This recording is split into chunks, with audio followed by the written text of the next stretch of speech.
Bonjour chers amis, The Good Post 29 est là, ça fait vraiment plaisir de vous retrouver. Je sais, je le dis chaque semaine, mais je le pense sincèrement, tout simplement. C'est ma petite bulle d'air dans un quotidien pas toujours évident. Et évidemment, vu le succès international et interplanétaire de The Good Post, vous savez très bien que je vis de ce que je fais sur YouTube, évidemment pas du tout. Du coup, ça me fait vraiment beaucoup de bien. On sort un petit peu de la semaine et on lâche un peu tout.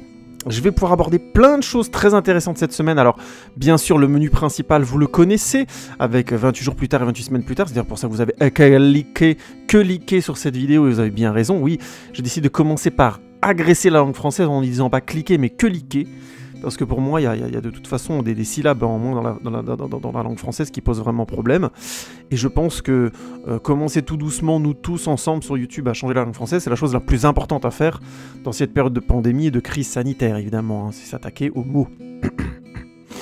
Nul de la planète que j'ai jamais vu passer ici. Nul. C'est trop nul.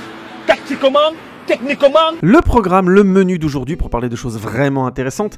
D'abord, on aura la news qui tournera autour de la série Harry Potter, oui, qui serait en développement, en pré-développement. Alors, j'ai pas encore trouvé des infos dessus, qui allait être à la direction, à l'écriture, qui allait être à la production exactement. Évidemment, J.K. Rowling est sur le projet, mais grosso modo, je n'ai pas trouvé plus d'informations que ça, mais on va essayer d'en parler un petit peu, notamment parce que dans mes podcasts que j'ai fait sur toute la série Harry Potter et que je vous conseille d'aller écouter, si vous voulez connaître mon avis détaillé sur chacun des films, j'ai fait un podcast à chaque fois en prenant vraiment mon temps pour essayer de vous expliquer mon point de vue en détail sur cette série très intéressante, avec des biens et des moins biens. Hein. J'ai pas aimé tous les films, j'ai des soucis à différents endroits, j'ai mes petits trucs personnels aussi qui me posent problème sur la série. Notamment, je ne suis pas du tout un grand fan des versions des 4 derniers épisodes du réalisateur David, ça me revient plus, du réalisateur aussi des Fantastic Beasts. Oh là là, ça me revient plus du tout, désolé. C'est pas grave, en tout cas de ce réalisateur-là, je suis loin d'être fan. Je sais que par exemple, Durandal l'aime beaucoup. Donc je vous conseille d'écouter mes podcasts et de voir aussi en parallèle les vidéos que Durandal a fait sur Harry Potter, qui sont très très intéressantes.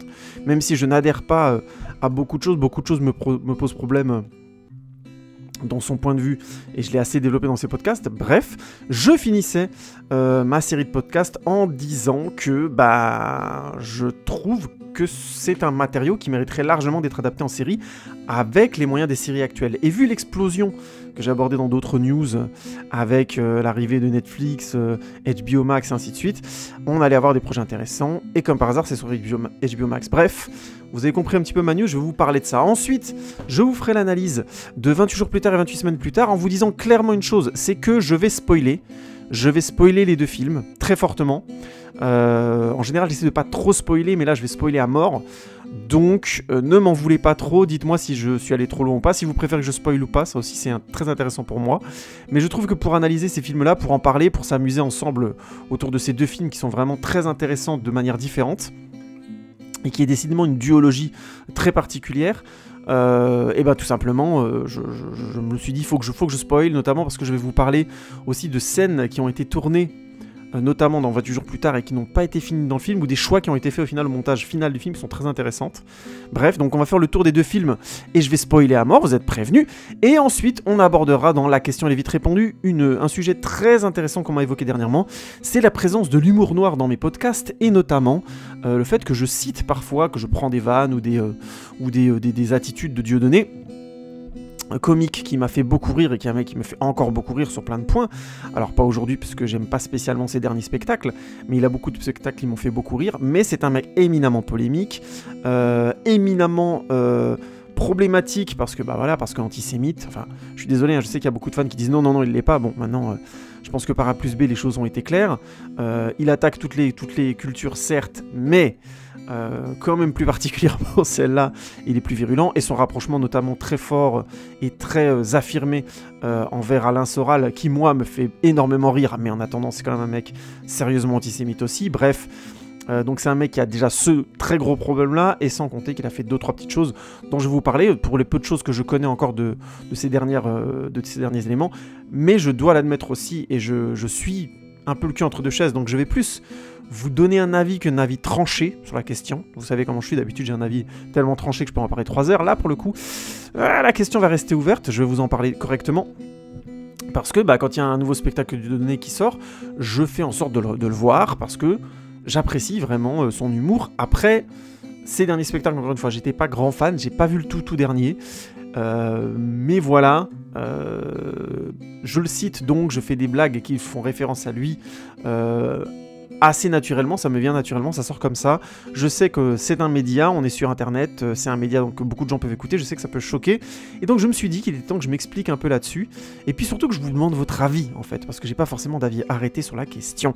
Et voilà, et on aura un bon The Good Post 29 bien plein, bien fat, en espérant qu'il dure pas 3 heures, parce que j'ai quand même 2-3 petites choses d'autres à faire, mais vu que je vous aime beaucoup, s'il dure 3 heures, je pense que vous serez tout de même pleinement satisfait.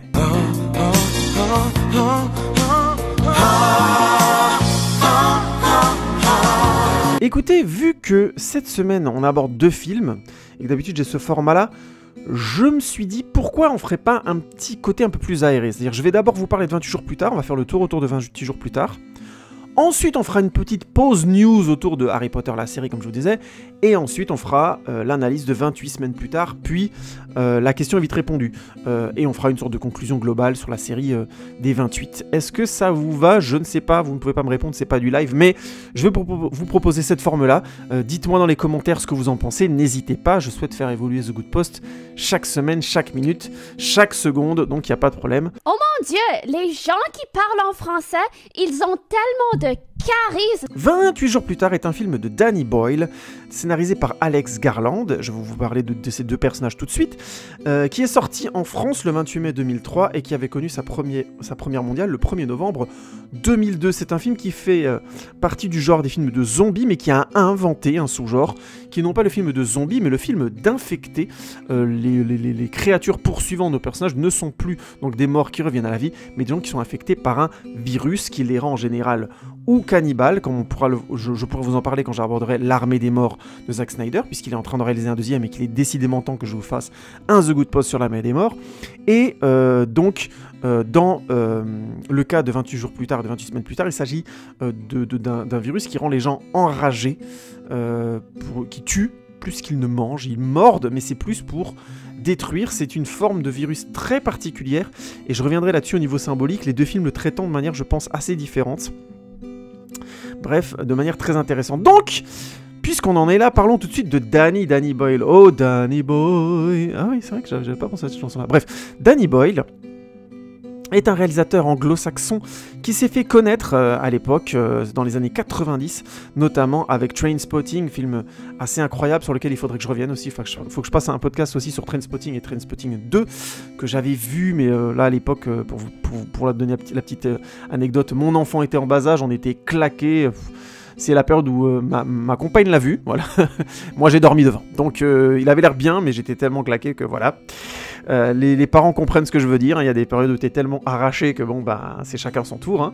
Donc elle avait profité du film, pas moi, il serait temps que je le voie, que je fasse un podcast là-dessus. Donc Trainspotting 1, c'est le film qu'il a fait connaître. Il a ensuite fait La Plage, qui a été un film aussi avec Leonardo DiCaprio, Guillaume Canet notamment, qu'il a fait connaître aussi pour être un scénario et un film très original. Puis 28 jours plus tard, dont nous allons parler. Il a fait ensuite aussi Sunshine, qui a été un sous-film, et qui pour moi est un sous-film dans le sens qui dans sa carrière est considéré comme mineur, mais que je trouve très intéressant aussi. Il faudrait que je fasse un podcast dessus à l'occasion. Slumdog Millionnaire, alors là ça a été l'explosion, il a été vraiment internationalement reconnu. Il a enchaîné avec 127 heures aussi, qui a été une bonne réussite. Trans, que j'ai vu dernièrement, et qui est un polar tout à fait sympathique. Steve Jobs, l'excellent Steve Jobs, j'aime beaucoup ce film, et je ferai un podcast dessus.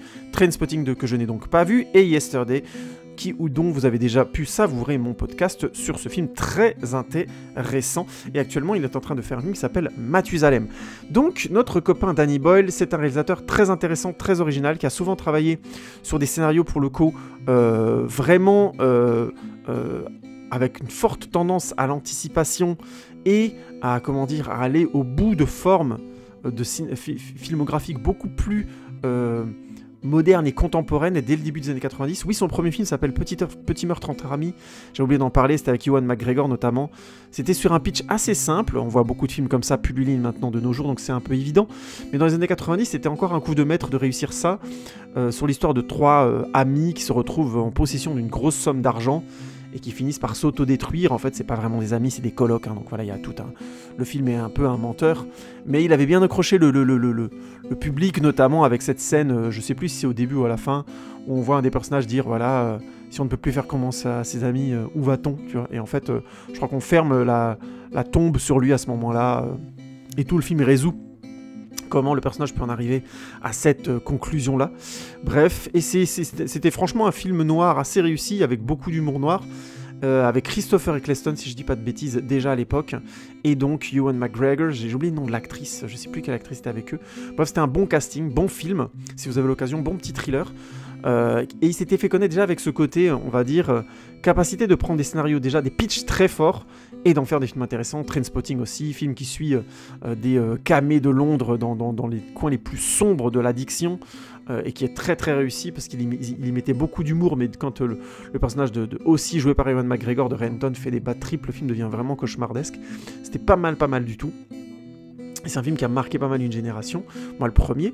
La plage, pareil, cette histoire de jeunes qui arrivent à trouver une plage, une île, qui leur permet de s'exclure du monde entier, de créer une sorte de communauté qui est hyper intéressant aussi sur son fond. Bref, et 28 jours plus tard, basé sur, donc comme je l'expliquerai après, une pandémie qui rend les gens enragés, donc une nouvelle version du film de zombies, mais qui avait un discours très très intéressant, et notamment aussi sur les scènes enlevées au final du film, et je pense pour de mauvaises raisons, mais je vais revenir dessus après, sur la question de la violence contemporaine. Hyper intéressant comme discours. Bref, Danny Boyle, c'est un mec dont je vous conseille la filmographie. Une grande qualité, une autre grande qualité, puisque j'avais déjà parlé un peu de Danny Boyle quand j'ai fait mon retour sur Yesterday, mais faisons-le encore une fois ici. Souvent des bandes son, des BO très très intéressantes, faisant le choix d'une musique populaire souvent très très bien passée. On a l'excellent moment notamment dans Trainspotting où Renton fait une overdose, et en fait il s'enfonce dans le tapis, et on voit la séquence de son point de vue, et donc on voit les deux lames de tapis comme si qui s'étaient enfoncées au milieu. Et on a la chanson Perfect Day de Lou Reed. Et c'est excellent, c'est une superbe séquence très très réussie, très efficace. Et donc on le ramène à la vie et il ressort du tapis. Bref, c'est ça le niveau de Danny Boyle, c'est la capacité à un moment donné à créer de vraies séquences originales au travers de ces histoires. J'en parlais un petit peu dans ma critique de Yesterday où je trouvais que c'était un peu moins présent, même si, sans spoiler, il y a un moment dans Yesterday où il arrive encore une fois à le faire et c'est une super séquence en plus. Bref, Danny Boyle, allez voir ses films, c'est un mec très très très intéressant et qui mérite largement le détour dans sa filmographie. Alex Garland, qui est donc le scénariste de 28 jours plus tard, a donc été aussi le scénariste de Sunshine, aussi scénariste du très très sympathique Dredd, adaptation sous-évaluée et malheureusement distribuée de Judge Dredd, vraiment très bon, avec Karl Urban notamment dans le rôle titre, très très bon film, scénariste du très très bon aussi Ex Machina, que je vous conseille de regarder, sur lequel il faudra que je fasse un podcast, de Annihilation ou Annihilation, notamment avec Nathalie Portman, que je trouve très très intéressant et sur lequel il faudra que je revienne aussi. Bref, et de la série Devs que je n'ai pas encore vue. Et il a réalisé aussi lui-même Ex Machina et Annihilation, deux films très intéressants, basés à chaque fois sur des présupposés, des pitchs de départ très forts. Ex Machina étant basé sur un avenir proche de l'humanité où le membre d'une entreprise, je ne sais plus comment exactement, est invité par son patron à passer un week-end chez lui, et c'est un patron qui vit de manière ostracisée dans une forêt, et il vit avec grosso modo, c'est un concepteur de robots, et il vit avec des robots, et le personnage principal se retrouve à aider grosso modo ce patron à développer l'intelligence artificielle de ce robot qui bien sûr a forme humaine, ressemble énormément aux êtres humains, avec Alicia Vikander dans le rôle du robot qui est absolument excellente. Très très bon film, très intéressant, pas forcément évident parce que assez spécial, pas forcément ça aurait pu être un thriller ou un film à suspense assez classique, ça l'est pas, c'est un film beaucoup plus intérieur, je trouve beaucoup plus méditatif qu'il n'y paraît, même s'il y a une partie thriller et ainsi de suite, hein. et je vous le conseille, c'est vraiment très bon. Et Annihilation aussi, qui est basé, alors je me souviens plus très bien du pitch, il faudrait que je le revoie, où des personnages se retrouvent à devoir aller dans une zone qui est, grosso modo, qui a été coupée du monde, je crois, si je dis pas de bêtises, où les gens qui en sont sortis sont très malades, je sais plus exactement comment ça se passe, ce qui se passe sur je sais plus si c'est dans mon souvenir, c'est genre en Bretagne, en France, mais peut-être que c'est en Angleterre, je sais plus du tout. Et on a une sorte de bulle d'énergie, je caricature, qui s'est mis autour d'une zone, et ils vont explorer cette zone, parce que voilà, je sais plus exactement pourquoi, si les gens qui en reviennent sont malades, ou simplement parce que tout le monde flippe de savoir ce qui se passe là-dedans, bref, ils y vont, et ils découvrent une sorte de nouvelle faune et une nouvelle flore que cette énergie développe. Alors évidemment, extraterrestre, qu'est-ce que c'est, quoi ou qu'est-ce, je vous laisse découvrir. C'est un film aussi très intérieur et très complexe. Le Fossoyeur de film a fait une vidéo pour expliquer ce film, et je pense qu'on peut le remercier parce que c'était pas du tout évident à comprendre. Moi perso, j'avais pas compris ça, et je suis pas sûr d'être d'accord d'ailleurs avec le Fossoyeur de film, mais en tout cas, je vous conseille de voir le film et de regarder sa vidéo, c'est très intéressant, mais de voir de toute façon la filmographie d'Alex Garland. Bref, donc quand Alex Garland et Danny Boyle se sont retrouvés sur 28 jours plus tard, ça pouvait donner que quelque chose d'intéressant, il me semble.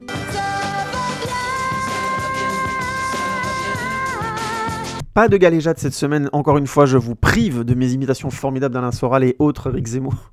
Faut vraiment que je me calme là-dessus. Donc, on va aller à l'essentiel parce qu'il y a quand même 2 films à analyser, plus la news et tout ça. Donc, on est encore qu'au début du podcast. Eh ouais, après plusieurs minutes, mais c'est comme ça. Et j'ai envie de vous faire un pitch simple. On va avancer droit au but. Donc, 28 jours plus tard commence par l'attaque par des défenseurs des animaux d'un centre d'expériences qui sont faites sur notamment les singes. Et il se trouve qu'une de ces expériences extrêmement dangereuses, évidemment, les défenseurs des animaux n'arrivent pas à éviter de se faire mordre par un des singes et commencent tout de suite à être pris d'une sorte de rage meurtrière. 28 jours plus tard, Jim se réveille d'un coma, visiblement dans un hôpital. Il se lève tout seul, il est extrêmement faible et il ne voit personne dans sa chambre, personne dans le couloir, personne dans tout l'hôpital. Il est obligé de casser un distributeur de bouffe pour se trouver à manger parce qu'il est tout simplement en très très très mauvais état. Et quand ils sortent dans la rue à Londres, il y a toujours personne, à perte de vue, silence absolu. Il commence à marcher, à chercher, et plus il avance dans Londres, plus il se rend compte qu'il n'y a personne. Jusqu'au moment où il arrive dans une église, où il découvre un grand nombre de personnes couchées en silence, qui ne bougent plus. Et là, il décide simplement de leur demander « Eh oh, est-ce que ça va ?» Et là, certains d'entre eux se dressent et se mettent à courir tout de suite, le rejoignent, et commence à le poursuivre de manière déchaînée. Il est obligé de courir, de s'enfuir. Heureusement, il est sauvé par Mark et Selena qui envoient des cocktails Molotov sur une station-service et qui la font exploser. Et ça permet à Mark, Selena et donc Jim de se réfugier. Mark et Selena apprennent à Jim la triste vérité. Ce virus de fureur est arrivé à Londres il y a 28 jours seulement et il a déjà décimé la quasi-totalité de l'Angleterre. Désormais, Jim va devoir vivre dans un monde où ils sont poursuivis sans arrêt par ces êtres contaminés dont la fureur ne sert qu'à détruire et tuer.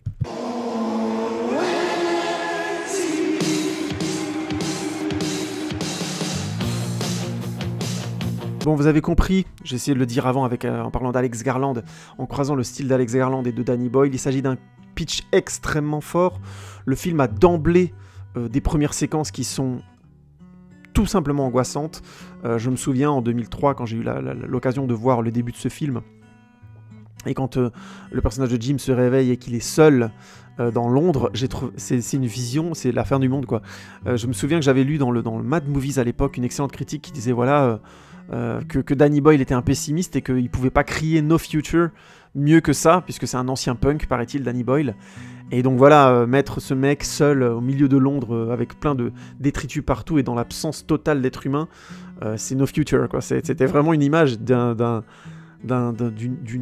violence glaçante, absolument brillant. Et en le revoyant là pour le plaisir de The Good Post, c'est toujours aussi saisissant. Je trouve toujours ces passages incroyables, et notamment parce que dès le début du film, on est accueilli par la musique. excellente de John Murphy, qui a fait du très très bon travail, mais le morceau qui est resté dans la tête de tout le monde, c'est bien sûr East Hastings de Godspeed You Black Emperor, groupe, si je dis pas de bêtises, canadien, connu pour faire des morceaux qui sont en fait des grands crescendo des crescendo, et qui sont juste excellents. Si vous avez l'occasion d'écouter du Godspeed, c'est super. C'est extrêmement fort, et en même temps c'est déprimant possible, parce qu'il y a toujours un côté crescendo des crescendo. Donc c'est on monte en stress et on descend en stress, et c'est constamment comme ça, et c'est absolument génial. En tout cas pour ce que je connais de Godspeed, hein. Et donc, East Hastings est devenu le morceau emblématique de 28 jours plus tard, et c'est dès le début du film, il marque le film, puisqu'on a cette fameuse montée en crescendo de Jim qui se balade tout seul dans Londres, et à chaque fois qu'il y a cette augmentation du stress de Jim, qui se rend compte que notamment il se balade dans Londres, il y a de moins en moins de personnes, la musique augmente, et là il découvre des annonces à perte de vue sur des colonnes Maurice, des annonces de gens disparus, et de messages de tristesse, et de oui on t'oubliera jamais, et plein de choses comme ça, et bien sûr ça finit sur un visage d'enfant flippant au possible entre guillemets. Et on a constamment la musique de Godspeed, et bien sûr quand il révèle les premiers infectés et qui commencent à se faire courir après, on a de nouveaux Godspeed. Bref, et à chaque fois que le film devient stressant et fort, on a du Godspeed quasiment tout le temps, même si c'est un peu dur de dire ça. John Murphy ayant, je trouve, réalisé une très très bonne musique, très efficace, classique mais très efficace, et vraiment angoissante aussi. Je devais parler de la musique tout de suite, c'est rare que je le fasse, mais c'est tellement présent dès le départ, et la musique de Godspeed a tellement marqué 28 jours plus tard, est tellement liée à son univers. C'est une musique qui est devenue une archétype de la musique de film d'infecté. On lui en rend hommage dans plein de films et plein de séries ensuite, hein, vraiment. Et dans le sous-genre notamment des films d'infectés, faire référence à Godspeed, c'est devenu évident. À East Hastings, c'est devenu évident. Le morceau s'appelant In a House in a Heartbeat dans le film, dans la culture populaire. Mais c'est vraiment un morceau qui est devenu iconique au possible dans l'histoire du cinéma désormais. Allez, gosse avec moi. Cinéma. Le film, dans sa mise en scène, je trouve est brillamment puissant, c'est-à-dire qu'on sent vraiment chez Danny Boyle le désir dans la plupart de ses films, mais aussi dans celui-là, donc dans 28 jours plus tard, de marquer l'esprit souvent par des séquences très fortes dans ce qu'elles montrent visuellement. Et je reste assez saisi par la qualité globale de ce que propose le panachage de séquences vraiment visuellement très fortes que peut proposer 28 jours plus tard. On a donc ce début, comme je vous disais, ce fameux moment où Jim est seul dans Londres, qui est assez incroyable. Le premier moment, il est dans l'église, où le prêtre ouvre les grandes portes et apparaît dans sa silhouette, parce qu'il est bien sûr infecté, et commence à courir vers Jim, qui est aussi une image très forte. L'explosion de la station essence, qui, des propres mots de Danny Boyle, a été tout un bordel à organiser. Ils ont dû expliquer à tout le voisinage qu'ils allaient exploser un truc, ça a explosé plus fort que prévu, ça a foutu le bordel. Ils ont dû dédommager pas mal de monde, parce qu'ils avaient fait peur à des gens, ils n'étaient pas supposés le faire, bref. Ça a été un sacré bordel, et ça a coûté très très cher, c'est peut-être la séquence qui a coûté le plus cher du film d'ailleurs. Et le film est, je trouve, à l'avenant, on a ce fameux moment où à la fin, où ils sont dans des grands champs là, avec des plans notamment qui sont faits en hélicoptère, qui sont très très beaux en avion. On les voit de dessus avec ces grandes plaines vertes.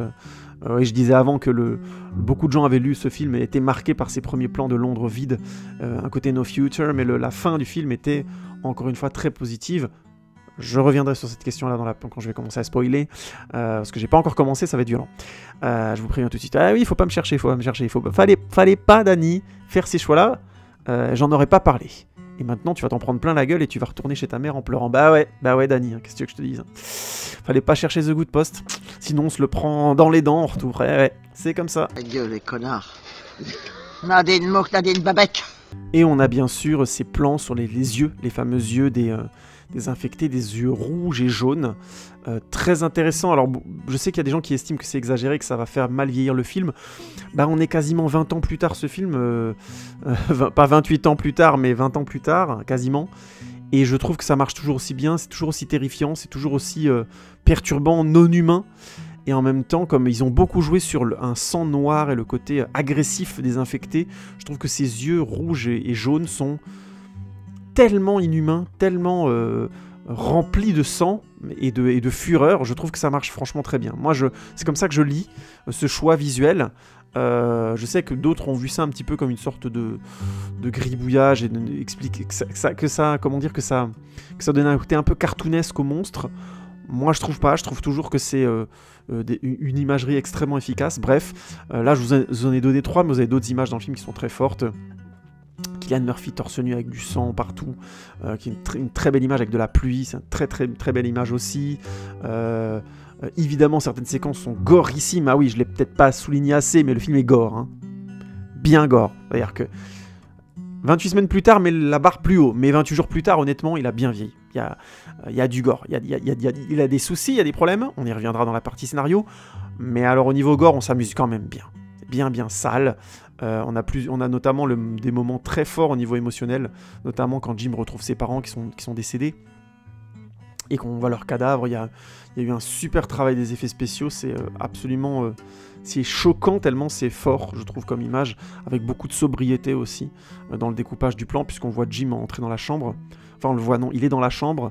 Nous, on est en face de lui, on est de l'autre côté du lit. On voit donc les corps de ses parents on les voit clairement dans ses yeux, et dans les contre-champs, on les voit pas, on les devine. J'aime beaucoup, c'est très sobre et très beau, très fort aussi. Et j'aime beaucoup quand le cinéma de genre arrive à donner vie à des séquences aussi naturellement fortes, sans avoir besoin de rajouter. C'est ses parents. Même si on a une lettre de ses parents qui est poignante au possible et qui... je reviendrai là-dessus dans la partie scénario, mais une des choses que j'aime beaucoup dans 28 semaines plus tard, c'est 28 jours et 28 semaines plus tard, d'ailleurs, je trouve dans les deux, c'est ce côté réellement désespéré du film. Le film ne cherchant pas d'issue mondiale, il cherche une issue pour ses personnages, mais pas une issue pour l'humanité. Il n'en a pas la candeur, ni la... Peut-être la générosité, hein, diront certains, mais je dirais moi plutôt la prétention. Et ça donne lieu donc à ces séquences terribles. On voit, il lit la lettre de ses parents qui lui disent clairement on va s'endormir pour de bon, on va te rejoindre et surtout ne te réveille pas. Qui est waouh. Enfin c'est ça. Rien que le dire, je trouve que ça me file encore des frissons. C'est une très très belle séquence. Bref, vous avez compris. La capacité visuelle et scénaristique d'Alex Garland et de Danny Boyle de bien se trouver et de donner du coup lieu à beaucoup de séquences fortes. On passe de séquences fortes en séquences fortes dans ce film. Je reviendrai dessus au niveau scénario, même si on a un creux. Ah oui, c'est ça qui est difficile, hein, maintenir de la séquence forte tout le temps, c'est mettre la barre très haut et du coup le moindre creux ou la moindre baisse d'intensité se sent. Et malheureusement, ça se sent dans 28 jours plus tard, notamment dans sa partie conclusive. J'y reviendrai après. Tu vas avoir des gros problèmes. Non mais c'est pour expliquer le discours. Le personnage principal est joué par Cillian Murphy, rôle qu'il a fait exploser au niveau international. Cillian Murphy, excellent acteur, Peaky Blinders notamment. Bon, je cite Peaky Blinders parce que beaucoup de gens l'apprécient dans Peaky Blinders aujourd'hui, mais il a fait Sunshine aussi avec Danny Boyle. Il a joué le rôle de l'épouvantail dans les Batman de Christopher Nolan. Bref, excellent acteur, s'il en est. Il n'a pas besoin de faire ses preuves. Mais en l'occurrence, c'était son premier grand rôle et il est excellent. Il est extrêmement touchant, extrêmement beau dès le début du film avec sa comment dire, son regard perdu, sa générosité, sa positivité intrinsèque, le personnage étant vraiment quelqu'un de bon. Et je trouve que le film arrive à le montrer juste grâce à son attitude. Dès qu'il rencontre Mark et Selene, il est, je trouve, tout de suite quelqu'un par des éléments subtils, il y a beaucoup de positivité qui émane de lui. Et je trouve que Cillian Murphy le porte très très bien, et tout le discours du film sur qu'est-ce qu'il doit devenir au final et qu'est-ce qu'il devait devenir dans le scénario original et dans la fin originale est très intéressante, je reviendrai là-dessus. Naomi Harris qui entre-temps a eu un peu un creux entre ce film et actuellement, mais qui est maintenant devenue une James Bond girl, notamment qui est Eve Moneypenny dans les derniers James Bond, les James Bond de Daniel Craig. Je vous renvoie aussi à mes critiques, j'ai fait des podcasts sur chacun de ces films.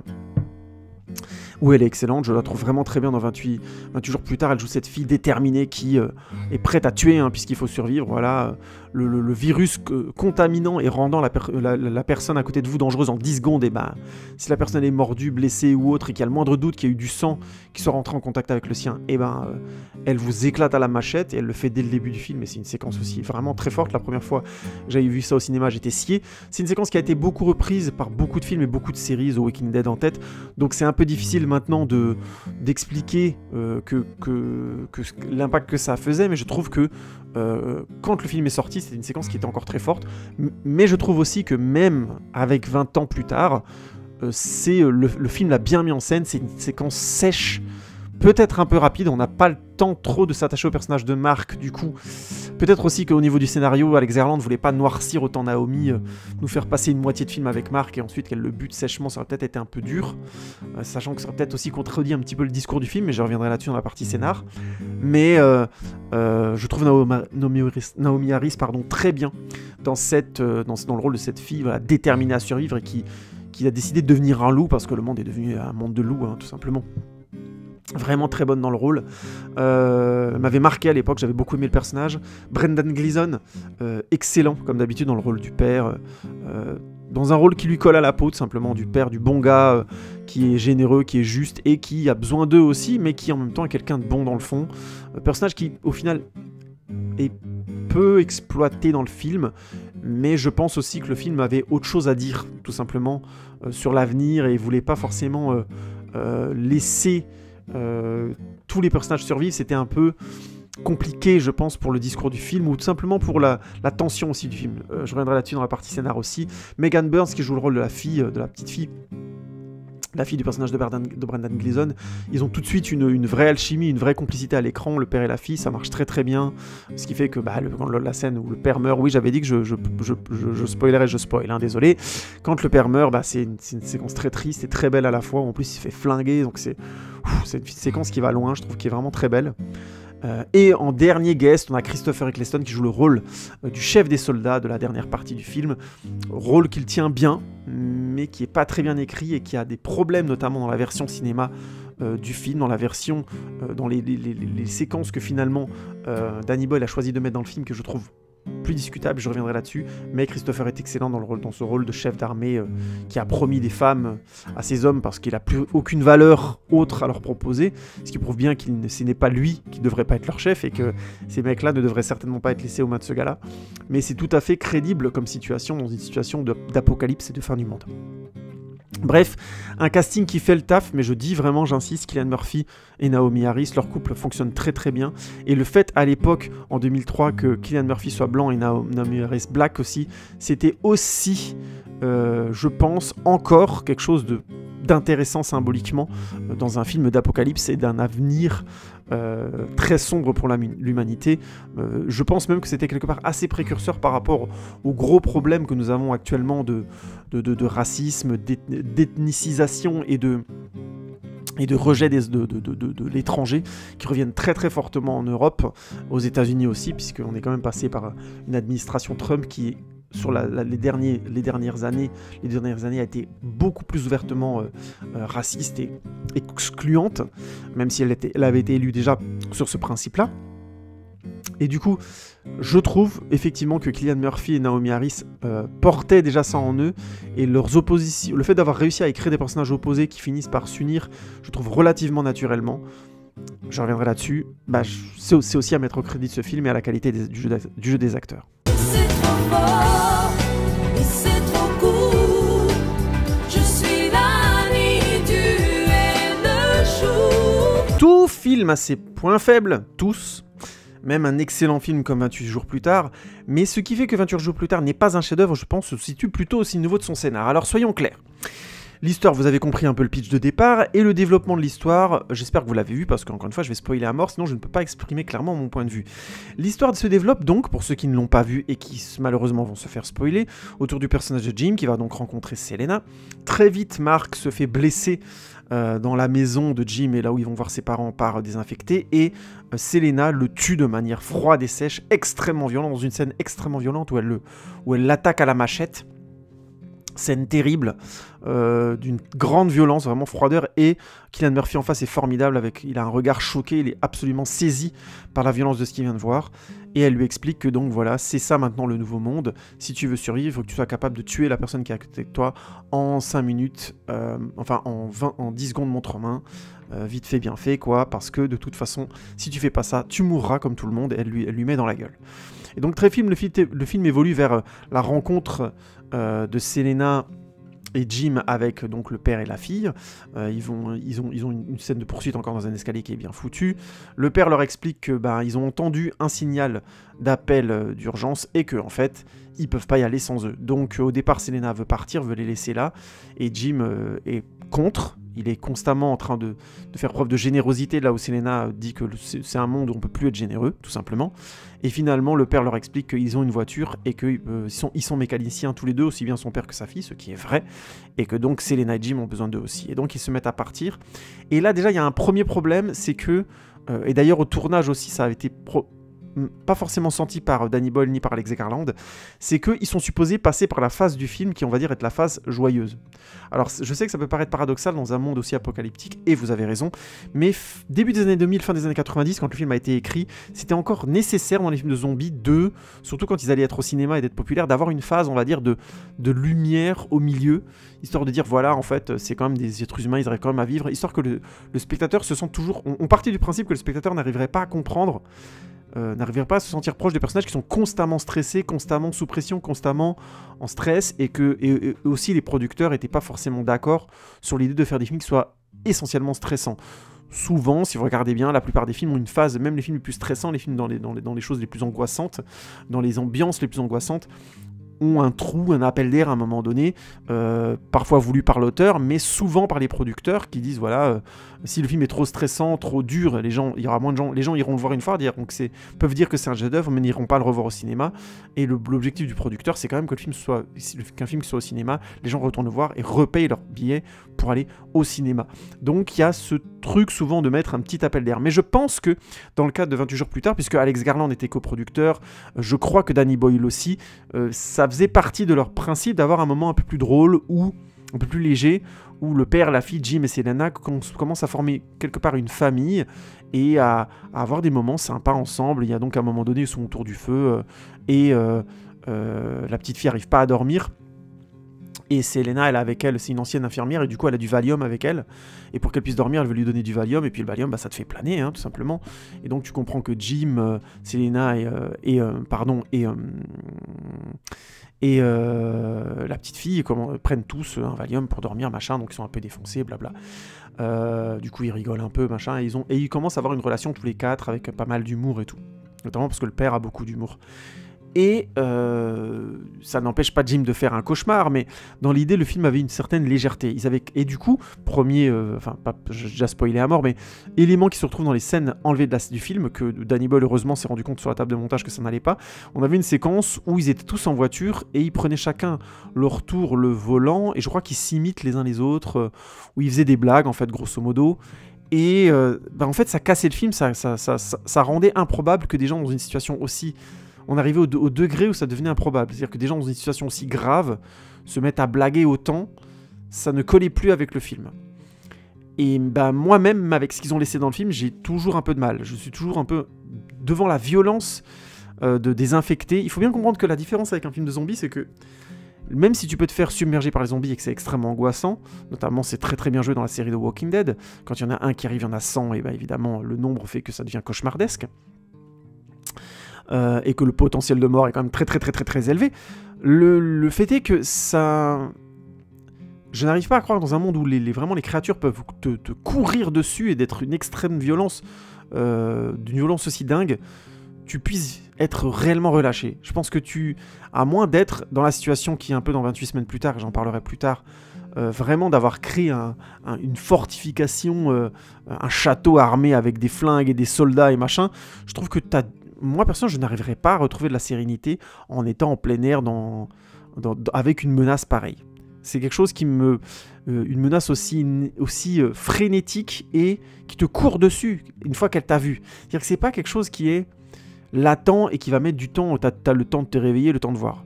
J'arriverais même pas à dormir, moi, perso, dans un contexte pareil. Donc j'ai toujours du mal, mais c'est peut-être personnel, hein, dites-moi ce que vous en pensez, hein, à concevoir que les personnages puissent réellement se détendre à ce point-là. Ou alors, pour moi, ils devraient le faire de manière nerveuse, ce qui n'est pas le cas dans le film, ils sont réellement détendus. Après, encore une fois, c'est modéré, ils prennent du Valium pour dormir et tout ça, le père dort pas, donc il y a aussi ce truc-là, mais j'ai trouvé que c'était... Ils avaient un relâchement à ce moment-là qui me paraissait assez improbable. Bon, dites-moi ce que vous en pensez, si vous avez déjà vécu vous-même des périodes de très très très gros stress, pas forcément aussi tendu, mais tendu, et que au final ça vous paraît logique d'avoir ce relâchement-là nécessaire au travers d'un stress aussi fort. Alors bien sûr, là je parle de stress qui implique un point de vie ou de mort, hein, parce que c'est pour moi le stress auquel sont confrontés ces personnages. Donc voilà, là-dessus déjà j'étais un petit peu... je trouve ça un peu problématique. Ensuite, il y a la mort du père. Alors la mort du père, elle subvient de manière assez tragicomique, c'est-à-dire grosso modo, ils étaient supposés retrouver des soldats dans un barrage, et quand ils arrivent au fameux barrage, il n'y a que des cadavres, il n'y a plus personne. Et donc le père espérait beaucoup cet avenir-là pour sa fille, parce qu'il ne sait pas quoi faire, ils étaient coincés en ville, ils sont tombés sur Jim et Selena par... hasard, ils sont venus se réfugier chez eux, mais c'était un hasard, ils ont réussi à sortir de la ville et à s'en sortir vivants, donc c'est déjà exceptionnel. Et là, ils arrivent au fameux barrage, et ils espèrent tomber sur l'armée, une vie qui se reconstruit, et évidemment, c'est pas le cas. Donc il est énervé, et il voit à un moment donné un oiseau qui est en train de bouffer un cadavre qui est posé sur, je sais pas, une tour de guet, ou je sais pas exactement où il est, un peu en hauteur. Et là, le personnage du père, pour faire fuir l'oiseau qui est en train de bouffer le cadavre, il met des coups de pied dans le truc en métal, ça fait partir l'oiseau, mais ça fait tomber une goutte qui lui tombe directement dans l'œil, évidemment, et du coup, il est infecté, hein, et du coup, il va commencer à tous les buter. Alors, je vais juste... Et il se fait sécher par les membres de l'armée qui arrivent ici, et qui le butent de manière très très violente en lui mettant 15 balles dans la gueule, alors qu'au bout de la deuxième, il est mort, mais pourquoi pas. Et ça, du coup, ça rend la scène assez violente et assez horrible. La fille voir son père mourir comme ça devant elle, c'est horrible. Bref, ça, c'est plutôt cool. Mais est-ce que je trouve que c'est un peu forcé et un peu débile, le coup de « ouais, je vais faire fuir l'oiseau qui est en train de bouffer un cadavre », sachant que je sais que le taux d'infection est extrêmement élevé, que ça fait plusieurs semaines que j'essaie de me protéger de ça. Ouais, personnellement, j'ai trouvé ça un peu gros, là, quand j'ai revu le film. C'est pas la tournure scénaristique que je préfère. Ça donne lieu à une scène poignante après, où vraiment, t'as Selena qui dit à Jim de buter le père à coups de batte, et il ose pas y aller, il devrait, mais il peut pas, et heureusement, les mecs de l'armée arrivent et le butent, parce qu'à mon avis, ils seraient tous morts. Donc c'est une belle scène dans la conclusion, mais l'amener de la scène, j'ai trouvé ça un peu gros, le coup du, voilà, il met un coup de pied, il se prend la goutte juste dans l'œil, bref, pour qu'il se fasse bien infecter tout de suite. Bref, c'est pas forcément la tournure scénaristique que j'aurais choisie si j'avais été scénariste, parce qu'évidemment, je suis un bien meilleur scénariste qu'Alex Garland, tout le monde me connaît. Nul de la planète que j'ai jamais vu passer ici. Nul. Tu es trop nul. Tactiquement, techniquement. Et nous arrivons au moment problématique de 28 jours plus tard. Alors là, c'est le gros morceau. Asseyez-vous, sortez vos chips. Là, c'était pas encore votre paquet de chips, c'était pas encore ouvert. Mettez bien le casque sur vos oreilles. Écoutez bien parce que ça va chier. Il se trouve que dans la dernière partie de 28 jours plus tard, il y a donc ce groupe de soldats qui les sauve du père donc infecté, qui les amène dans leur camp en leur disant voilà, la solution elle est chez nous, on l'a, vous inquiétez pas. Et évidemment c'est hyper chelou, dès qu'ils arrivent les soldats ont une attitude très très bizarre envers Jim et les deux filles, ce qui les met pas du tout en confiance, et ils comprennent qu'en plus très vite ce sont les seuls civils qui sont là, il y a que des soldats et eux trois. C'est assez improbable, mais imaginons. Et ils ont donc une sorte de grande... propriété protégée par des grilles, et ils ont fait tout un champ de terrain miné avec des mitraillettes hyper lourdes et ainsi de suite pour protéger le périmètre, et donc dès qu'un infecté arrive, il s'explose sur des mines ou alors il se fait exploser la gueule par les soldats. Donc techniquement, plutôt un endroit assez safe. Le problème c'est que évidemment, comme je vous l'ai dit avant, le général très vite on comprend très vite que la seule chose qu'il a pu promettre aux gars pour qu'ils continuent de l'écouter, c'est des meufs, qu'il y a déjà des dissensions très fortes dans les groupes entre certains qui considèrent que la situation est peut-être méritée et que repeupler la planète c'est peut-être pas l'essentiel à faire actuellement, mais si ça vient de regrouper, de recréer une civilisation, non pas par le viol mais bien par d'autres codes. Et donc il y a une discussion assez intéressante entre visiblement le philosophe de leur équipe, mais qui est simplement un mec qui se pose des questions, et le colonel. mais on comprend très vite que la situation n'est pas terrible, et Jim et Selena comprennent très vite aussi qu'ils doivent se barrer, mais c'est trop tard. Les soldats veulent déjà se farcir la petite gamine de 13 ans et Selena, donc ils se font plus ou moins emprisonner, et Jim se fait tabasser et est emmené dans la forêt pour être exécuté. Il arrive à s'enfuir, de manière plus ou moins réaliste, puisqu'il y a pas des dissensions, mais il est emmené dans la forêt avec le fameux philosophe pour être exécuté avec lui, et les deux autres soldats se concentrent sur ce mec-là, donc c'est un peu logique, il se fait buter, et Jim s'enfuit. Et en fait, là, il y a premier truc qui choque, c'est que Jim, d'un seul coup, mais alors vraiment d'un moment à l'autre, devient un pro de la survie. C'est-à-dire que il arrive à feinter non seulement les soldats qui le poursuivent, il arrive à les feinter en se cachant sous des cadavres. Pourquoi pas? Mais il m'avait pas montré jusque-là une capacité aussi hardcore de survie. Vraiment, ça arrive de nulle part. Avant, dans le film, il y a le père qui propose des choses intéressantes, il y a Selena qui le sauve une fois ou deux, voilà quoi, faut vraiment mettre les choses à leur place, hein. Et lui-même, il fait un cauchemar où il se retrouve tout seul et tout, il flippe, donc il est toujours aussi sensible, peu de temps avant que cet événement arrive. Donc, non seulement il arrive à s'échapper des deux premiers soldats, mais il retourne donc délivrer Selena, parce que t'as compris qu'entre-temps il est amoureux d'elle, c'est assez clair. Et je crois qu'ils ont fait l'amour avant, je sais plus exactement, mais grosso modo on comprend qu'ils sont amoureux. Et il retourne donc à ce fameux château là, enfin c'est pas un château, c'est une grande mansion, je trouve plus mes mots, bref une grande maison. Et il arrive à rentrer dans le périmètre, il arrive à pas se faire exploser par les mines et ainsi de suite, et franchement c'était pas évident vu que le terrain était miné, hein. Bon. Il y arrive en plus très vite parce que quand il est emmené pour se faire exécuter, au même moment les autres soldats emmènent les filles dans une pièce, ils sont supposés se les farcir, donc tout ça va très très vite. Il revient jusqu'au château où, dans le château, il y a le colonel lui avait montré qu'ils avaient en captivité un infecté et que donc ils étudiaient ce soldat qui a été infecté pour voir quand est-ce qu'il va mourir, combien de temps il peut survivre sans manger. Donc il arrive à rentrer déjà dans le périmètre du château, déjà c'est balèze. Ensuite il rentre dans le château, il arrive à aller voir le fameux infecté, à le libérer sans se faire bouffer lui. Et ensuite, il attaque personne, mais enfin, il attaque un peu tout le monde, sans se faire toucher par les soldats qui sont là, parce qu'ils étaient 7-8. Il arrive à faire rentrer cet infecté-là, et cet infecté-là commence à bouffer tout le monde, bien sûr, effet boule de neige. Et à la fin, lui se retrouve à devoir se battre avec un gars qui avait fait des avances à Selena très ouvertement, qui, grosso modo, est concentré non pas sur le fait de sauver ses copains, mais de la violer. Et il arrive, il se bat avec ce mec-là, donc il se bat avec un soldat, hein, entraîné. Il le tatane.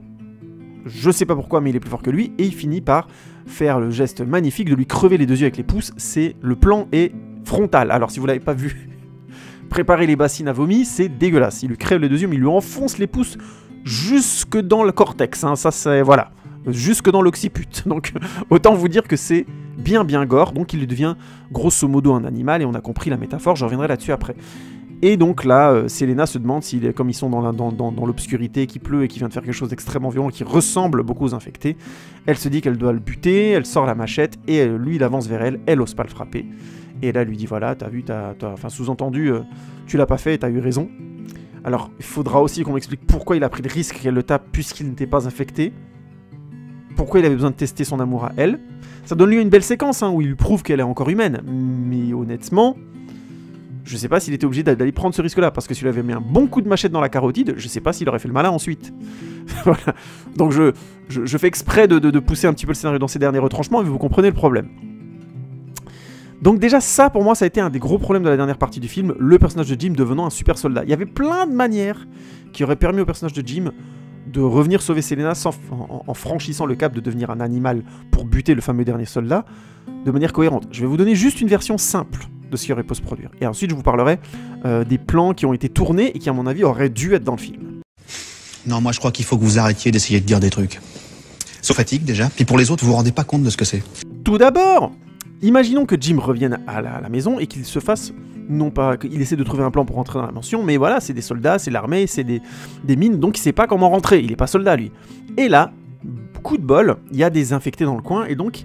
qui commencent à attaquer la mansion, ce qui arrive régulièrement. Ils ont régulièrement des infectés qui essaient de rentrer dans la baraque, qui sont explosés par les mines et tout. Donc lui, il profite de cette cohue-là pour faire le tour de la mansion, pour voir où il peut rentrer, et il finit par y rentrer parce que les soldats sont occupés, tout en fuyant, bien sûr, les infectés, ils arrivent à entrer dans la baraque. À la limite, ça je veux bien. Ils sont concentrés, hein, les soldats, sur les infectés. Donc lui, il peut se faufiler un peu plus naturellement, sans que ce soit bizarre qu'il devienne un spécialiste du camouflage et des roulades et des courses et ainsi de suite. Parce que franchement, la dernière partie, là, à cet endroit-là, c'est super sympa de voir Cillian Murphy vers ça. Mais honnêtement, ça débarque de rien. Le mec, en plus, tu comprends que dans les scènes coupées, qu'il était livreur à vélo. Je vois pas du tout ce que ses capacités, entre guillemets, de ninja, d'où elles viennent. Hein. Bref, ça me paraît déjà plus cohérent qu'il utilise le fait que des infectés arrivent pour pouvoir entrer, qu'il libère un infecté en se disant lui il va s'occuper d'eux. Ça me paraît aussi beaucoup plus cohérent. Et au final, quand il retrouve Selena, que les séquences qu'on a dans le film où les différents soldats se font bouffer les uns les autres, machin truc, ça me paraît plutôt cohérent, ça marche plutôt bien, donc pas de souci. Lui, pendant ce temps-là, il retrouve Selena avec le fameux mec. Le mec commence à le cartonner et à le taper, machin, il essaie de se défendre, mais bon, il est pas tip-top. Et finalement, pour s'en sortir, il devient un animal, genre il lui mord la gorge, ou il fait comme dans le film, il lui enfonce les 2 pouces dans les yeux et il meurt.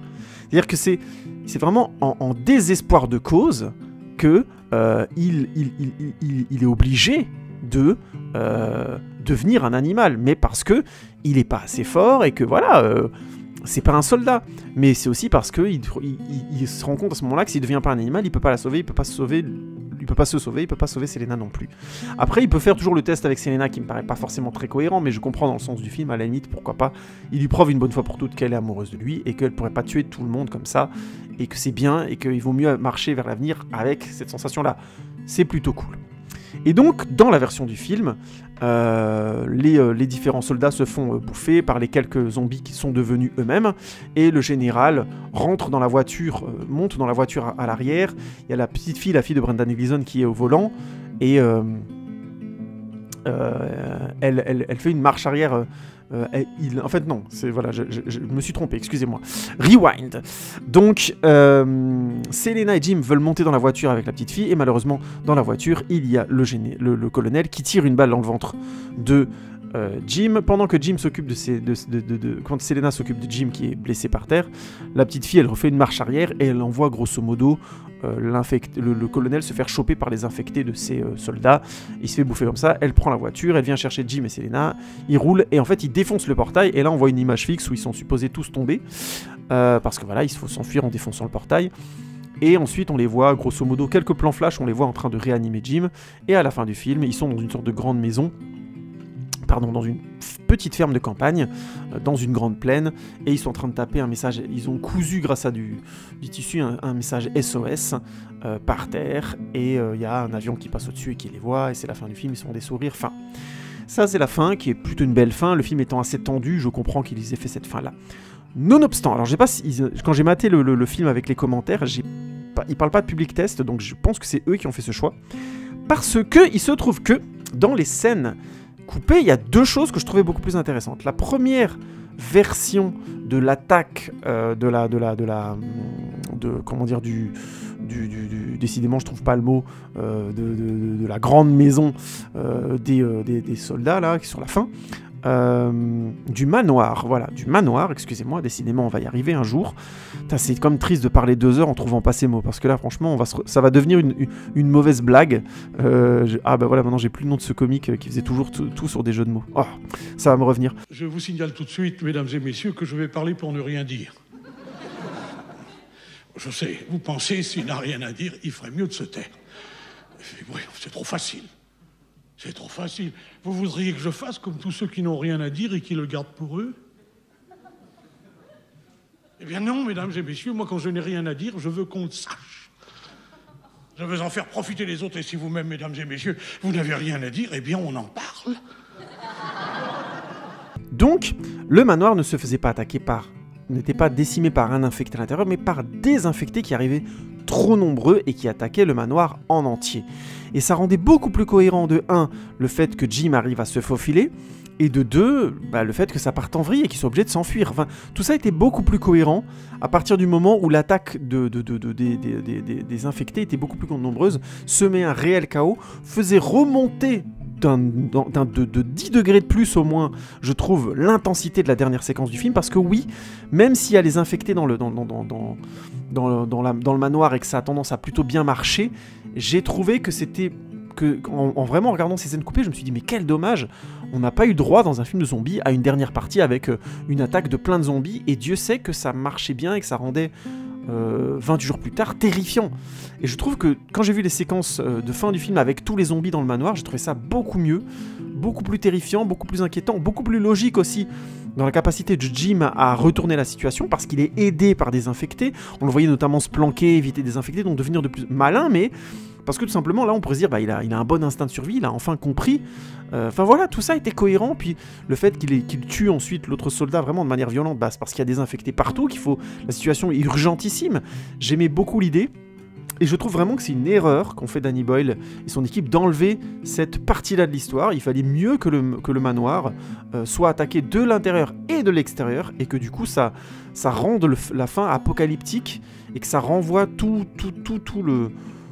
les personnages vers l'horreur de leur situation, mais aussi dans l'urgence de leur situation. Je trouvais ça vraiment très bon, et dans l'équilibre du film, dans le fait qu'on a toute une partie du film où ils sont poursuivis vraiment par des meutes, finir tel que le film se finit là, où ils sont juste poursuivis par une petite équipe, bien sûr c'est terrifiant, mais je trouve que ça donne beaucoup de place au sens, et le sens n'est pas forcément terrible sur la fin du film, je vais revenir là-dessus, notamment à cause de la fin qu'ils ont changé. Mais en plus, c'est moins intense, quoi. Tout simplement, c'est moins intense. On est normal, on est tous des êtres humains, hein. Quand on voit un mec se faire poursuivre par 200, au début du film, on attend à la fin qu'il soit poursuivi par 1000. Je caricature, parce que arriver au-dessus d'un certain nombre, ça, une horde ressemble à une horde, hein. C'est le côté, World War Z. Mais, quoique dans World War Z, c'est plutôt bien utilisé, les meutes, hein. Mais c'est juste pour vous donner une échelle d'idée, il faut faire attention à la gradation de ça, je trouve que c'est important. Et il se trouve que effectivement, dans 28 jours plus tard, j'aurais trouvé la gradation, la remontée d'intensité beaucoup plus logique si le manoir avait été attaqué par une grande meute d'infectés. Ça aurait vraiment augmenté d'un bon paquet à la fin du film, et c'est une des choses qui pour moi fait que 28 jours plus tard perd en intensité et est moins resté dans les esprits qu'il ne le méritait.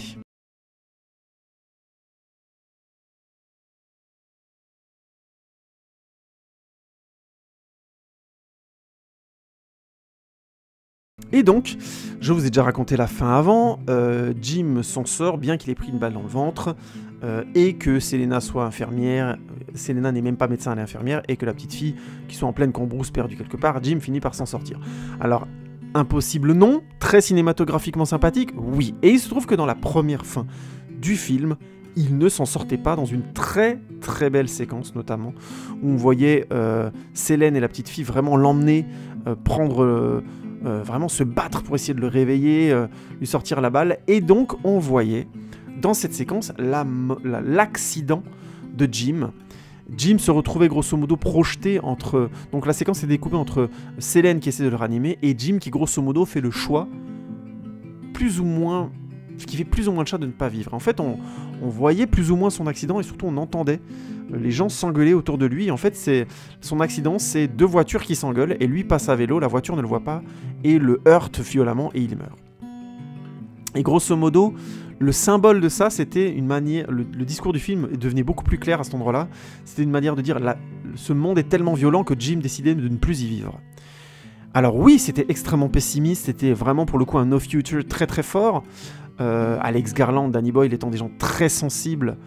Oui, c'est toujours des gens très sensibles qui font des films aussi extrêmes, hein. Ce sont des gens qui ont un problème à vivre dans le monde tel qu'il est, qui doivent se battre pour y trouver du bonheur, beaucoup plus fortement que la moyenne des gens, peut-être des hypersensibles d'ailleurs, je ne serais pas surpris, puisque maintenant l'hypersensibilité est diagnostiquée. Et ils avaient donc dans ce discours où on voyait donc le personnage de Jim choisir de mourir, et c'était une très très belle séquence où on voyait vraiment Selena se battre, qui elle est au contraire pour la vie. C'est-à-dire que le film ne s'arrêtait pas seulement sur Jim qui lui prouve qu'elle est amoureuse et qu'elle peut continuer de vivre, il lui donnait une superbe leçon, mais lui aussi derrière était amené dans ses derniers retranchements et choisissait de ne pas continuer. C'est-à-dire qu'il avait peut-être fait tout ce qu'il pouvait pour elle, il l'avait fait là en lui donnant cette fameuse leçon. Et donc la dernière séquence du film, très mal tournée vraiment, qui fonctionnait pas du tout, on voyait Selena parler à un coq dans la ferme, dire voilà, je sais plus ce qu'il lui disait comme connerie, du genre oui on n'arrive pas à faire des petits poulets donc il serait temps que tu te bouges, machin. Donc c'était une discussion assez absurde, et ensuite on la voyait faire la même séquence que dans le film, voilà, sortir avec le fameux truc SOS, sourire à la petite fille, donc ils étaient plus que elles deux, t'as un avion qui passe, donc elles vont être grosso modo sauvées. Donc, il y avait comment dire, cette fin était en fait quand même moins intéressante. Donc, l'idée de finir par contre le film sur Selène et la petite fille qui choisissent enfin Jim meurt, donc ils sont tristes, mais tout de suite elle prend le flingue, elle prend le couteau, elle dit voilà on y va, et on les voyait partir toutes les deux dans le corridor de l'hôpital dans une sorte de vers la lumière, grosso modo, quitter l'obscurité pour aller vers une sorte de lumière. C'était vraiment une manière de dire elles sont prêtes, elles vont se battre. Jim a abandonné, mais elles vont continuer, et il y avait ce message très fort de dire que ça valait quand même le coup de se battre, et que Jim avait pas forcément, qu'on pouvait comprendre la sensation de Jim et le fait qu'un personnage comme Jim ne pouvait pas vivre dans ce monde-là, ne se sentait pas apte à vivre dans ce monde-là, mais elle si. On peut aussi être amoureux, vivre des choses, même dans la pire des situations, et continuer à se battre. Et c'était un message très... qui aurait pu être vu comme un message guerrier, hein, mais qui était, je trouve, plutôt beau, et c'était pour moi clairement une meilleure fin que celle qu'on a eue, qui est une bonne fin, qui est bien faite, hein, mais qui, je trouve, a perdu une des substances du scénario de 28 jours plus tard, qui était clairement ça, qui était clairement cette présence de l'urgence et de la violence telle que notre époque nous la donne, symbolique, est extrêmement forte. On a rarement eu des époques aussi violentes, il faut appeler un chat un chat. Quand je dis que c'est violence symbolique, c'est que maintenant, grâce à Internet, mais déjà au début des années 2000, grâce à l'explosion des médias au début des années 90, la violence symbolique est devenue une arme sociale, politique, et ainsi de suite.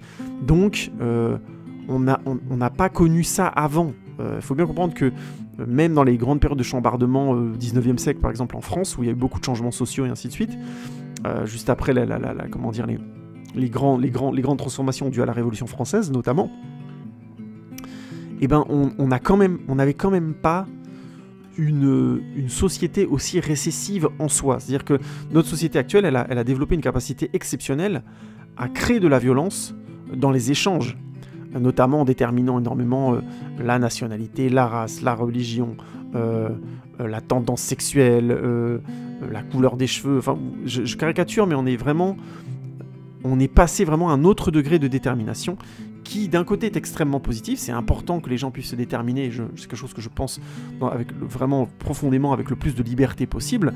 Mais en même temps, au jour d'aujourd'hui, c'est surtout utilisé pour stigmatiser, malheureusement, plus que pour valoriser la différence. Et cette violence-là, entre autres, il y a d'autres violences, hein, elle est quand même extrêmement présente sur les réseaux sociaux, au quotidien. Elle a quand même une sorte de... Elle met une chape de plomb sur les rapports humains. Et je trouve que il y avait ça dans les discours de 28 jours plus tard qui, dans la fin telle qu'elle est actuellement, revient quelque part vers une fin de film de zombies relativement classique. Mais voilà, mais c'était sûr en fait! C'était sûr! 28 jours plus tard est un excellent film de zombies, mais surtout un excellent film d'infectés. Je vous conseille de le voir. Si vous ne l'avez pas vu, tant pis, je vous l'ai spoilé, c'est pas grave, vous passerez quand même un excellent moment. C'est un film vraiment qui secoue, je trouve. Il y a vraiment des moments qui sont brillants, encore une fois, les plans de Londres, de la ville de Londres. Et en plus, c'est un film qui est de Londres déserté, bien sûr. Alors, la petite parenthèse technique, je ne le savais pas à l'époque, je pensais vraiment qu'ils avaient réussi à vider des parties de Londres, mais non. Ils ont effacé numériquement, ils ont tourné à Londres en journée, ils ont libéré certains endroits, certes, mais pas plus que ça.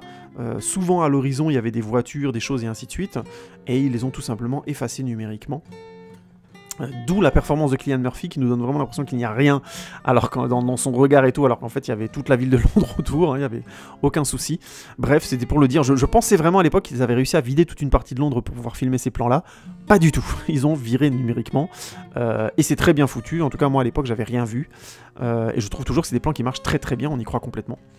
Bref, on la parenthèse technique, mais tout ça pour dire, film excellent sur son fond, le discours sur la violence et sur la nécessité de garder, même dans les périodes les plus sombres, de l'espoir, de la construction. Pas seulement espérer pour espérer, mais espérer pour construire.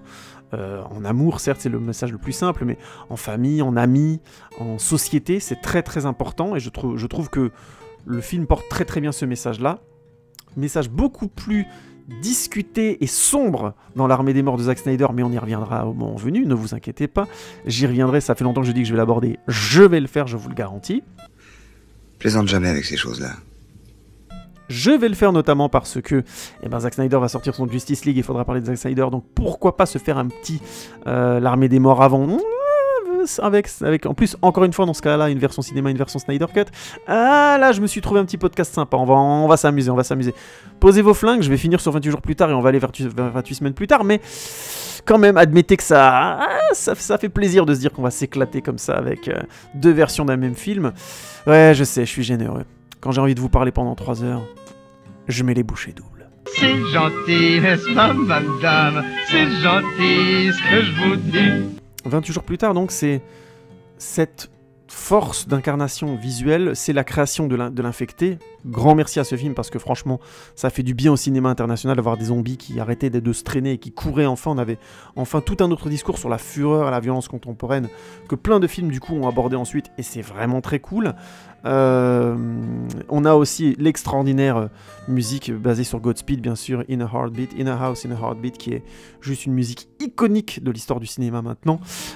Et Danny Boyle, en plus, a boosté la carrière de Danny Boyle, d'Alex Garland aussi, qui nous ont proposé des choses très intéressantes. Bref, 28 jours plus tard est un très très bon film, même s'il aurait pu être un chef-d'œuvre, en variant légèrement sa fin et en assumant cette fin un peu plus No Future, mais qui était pour le coup tellement plus profonde. On a tous dit assez dommage, assez dommage. La news d'aujourd'hui, c'est donc la série Harry Potter qui a été annoncée et qui sera donc sur HBO Max. J'ai déjà fait assez de news sur HBO Max et sur l'importance que va prendre HBO Max dans la création cinématographique contemporaine, notamment grâce à leur haro sur les films Warner et les films notamment DC Warner, qui seront donc tous sur HBO Max. C'est garanti tel quel. Alors, est-ce que ça va être sous forme d'exclusivité d'un mois comme Wonder Woman 84, ou est-ce qu'ils vont faire comme Disney et donc choisir a priori de faire des offres pleines payantes? Oui, parce que la petite info de plus qui a amené à nuancer tout ce que j'allais vous dire là, c'est que Disney en parallèle va donc sortir les films du MCU sur son site de streaming, mais ces films seront payants et il faudra payer 30$ pour les voir en plus, donc c'est plus cher qu'une place de cinéma. Donc d'un côté, oui, Disney s'attaque au cinéma, mais en même temps, Disney veut aussi renvoyer les gens vers le cinéma. Vous voyez, c'est un peu un tout. Si vous voulez le voir le film au cinéma, et pour peu que la pandémie soit finie, en tout cas je croise les doigts pour que ce soit le cas bientôt, et ben on pourra ou choisir de le voir chez nous pour plus cher, ou aller au cinéma pour moins cher. Vous comprenez l'idée. L'idée de Disney, c'est pas non plus de tuer la poule aux œufs d'or et de s'enlever des sorties cinéma qui sont par définition plus grandes que tous les gens qui s'abonneront à Disney+, parce qu'a priori Disney+ n'est pas là non plus pour dépasser d'emblée ce que peut produire les sorties cinéma en termes d'argent. Mais, et en parallèle, sortir des films complètement gratuitement et directement, aussi bien au cinéma qu'en streaming, comme ils ont pu le faire avec Soul. Donc HBO Max va avoir le choix de continuer sur sa forme d'exclusivité d'un mois et de favoriser le cinéma après, ou de proposer des formules payantes en rejoignant un petit peu le système de Disney. C'est à voir, on va voir un peu ce que ça va devenir. Quoi qu'il en soit, HBO attaque très très très fort avec cette nouvelle série qui est en early development.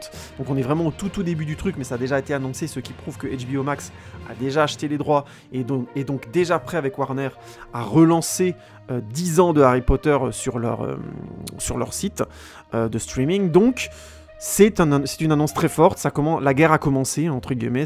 Warner appartenait déjà, bien sûr, à Harry Potter, appartenait déjà directement à Warner, hein, les films Harry Potter ont été tous produits par Warner, mais grosso modo, il y avait eu du Beans avec notamment J.K. Rowling, j'en parle dans ma critique notamment de Fantastic Beasts 1 et 2, et j'évoquais le fait que J.K. Rowling a été pas mal mis en danger, notamment parce que ses scénarios ont été considérés comme faibles, comme moins intéressants à partir du moment que c'était pas tiré de ses films.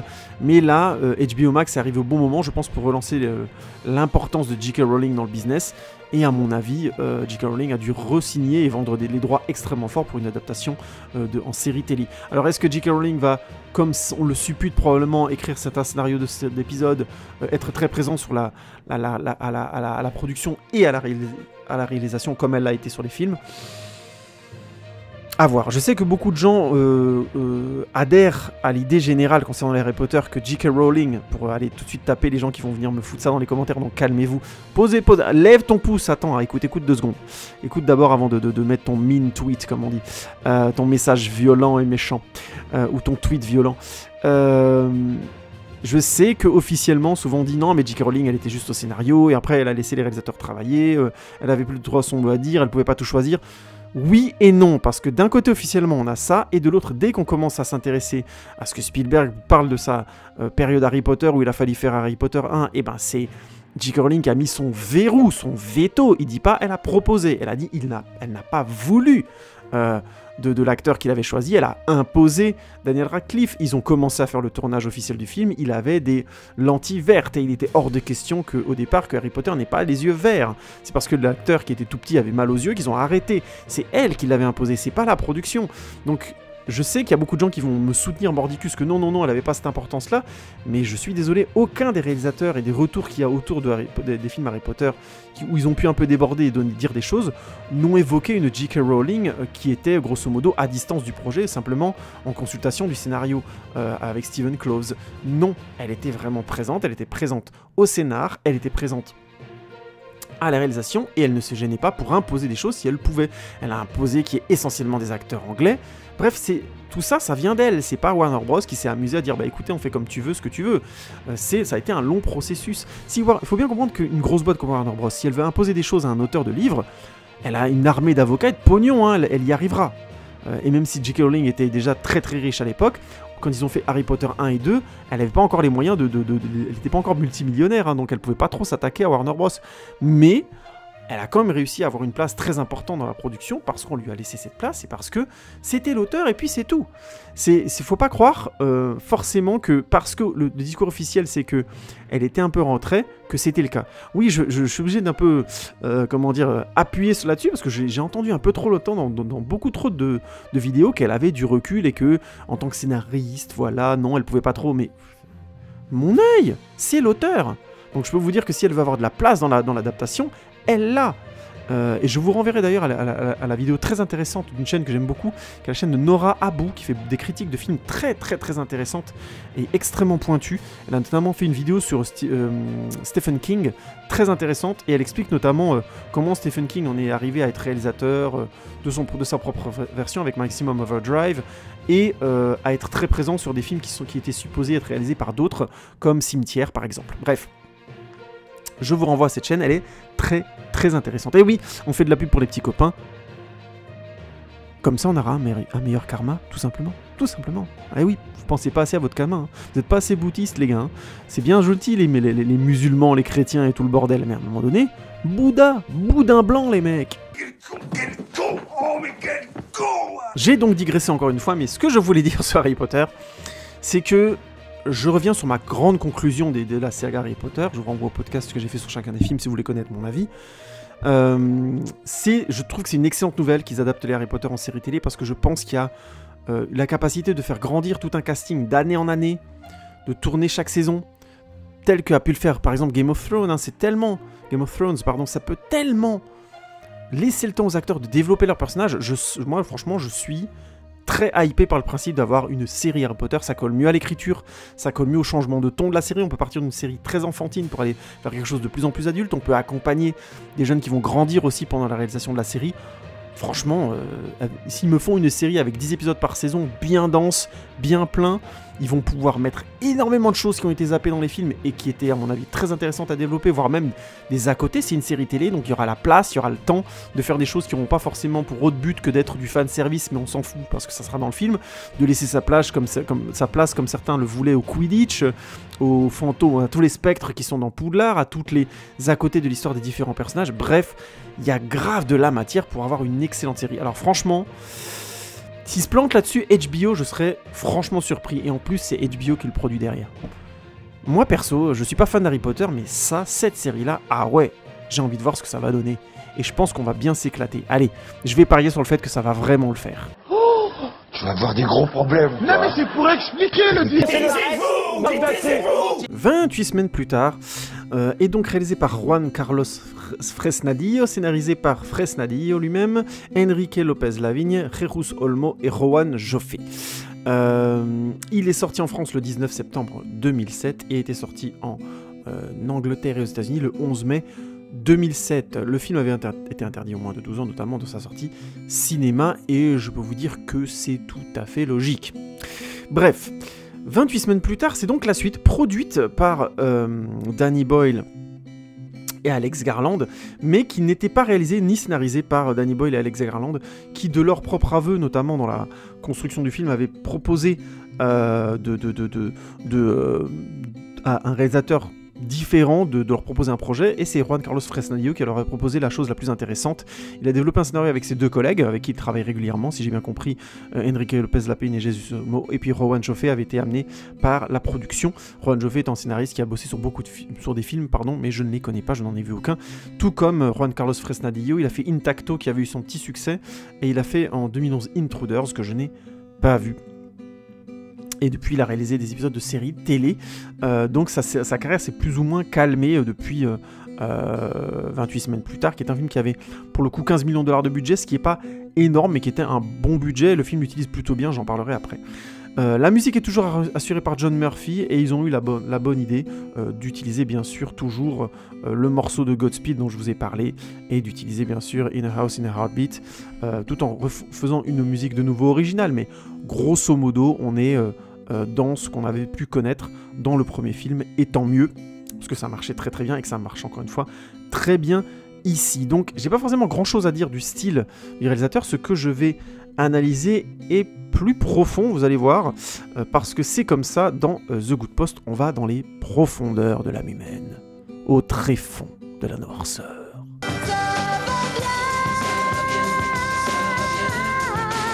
28 semaines donc après le début de la contamination qui a eu lieu en Angleterre avec ce fameux virus de la rage, Don et sa femme Alice et 4 autres survivants sont barricadés dans une maison dans la campagne londonienne, et malheureusement, alors qu'une personne arrive et leur donne des nouvelles de l'extérieur peu, entre guillemets, rassurantes, ils sont attaqués par des infectés en tel nombre qu'ils finissent par rentrer dans la maison et à commencer à semer la terreur. Don et sa femme arrivent à s'enfuir à l'étage avec le petit garçon qu'ils viennent juste de recueillir. Sa femme est complètement obnubilée par le fait de sauver le petit garçon et choisit à un moment donné d'aller dans la direction du petit garçon alors que les infectés arrivent. Don, lui, aller dans l'autre direction, se protéger, notamment dans la salle de bain. Les infectés entrent dans la pièce. Don est pris de peur et de panique et décide de laisser sa femme et de s'enfuir en courant. Et il finit par réussir à s'enfuir malgré tous les infectés qui le poursuivent en bateau.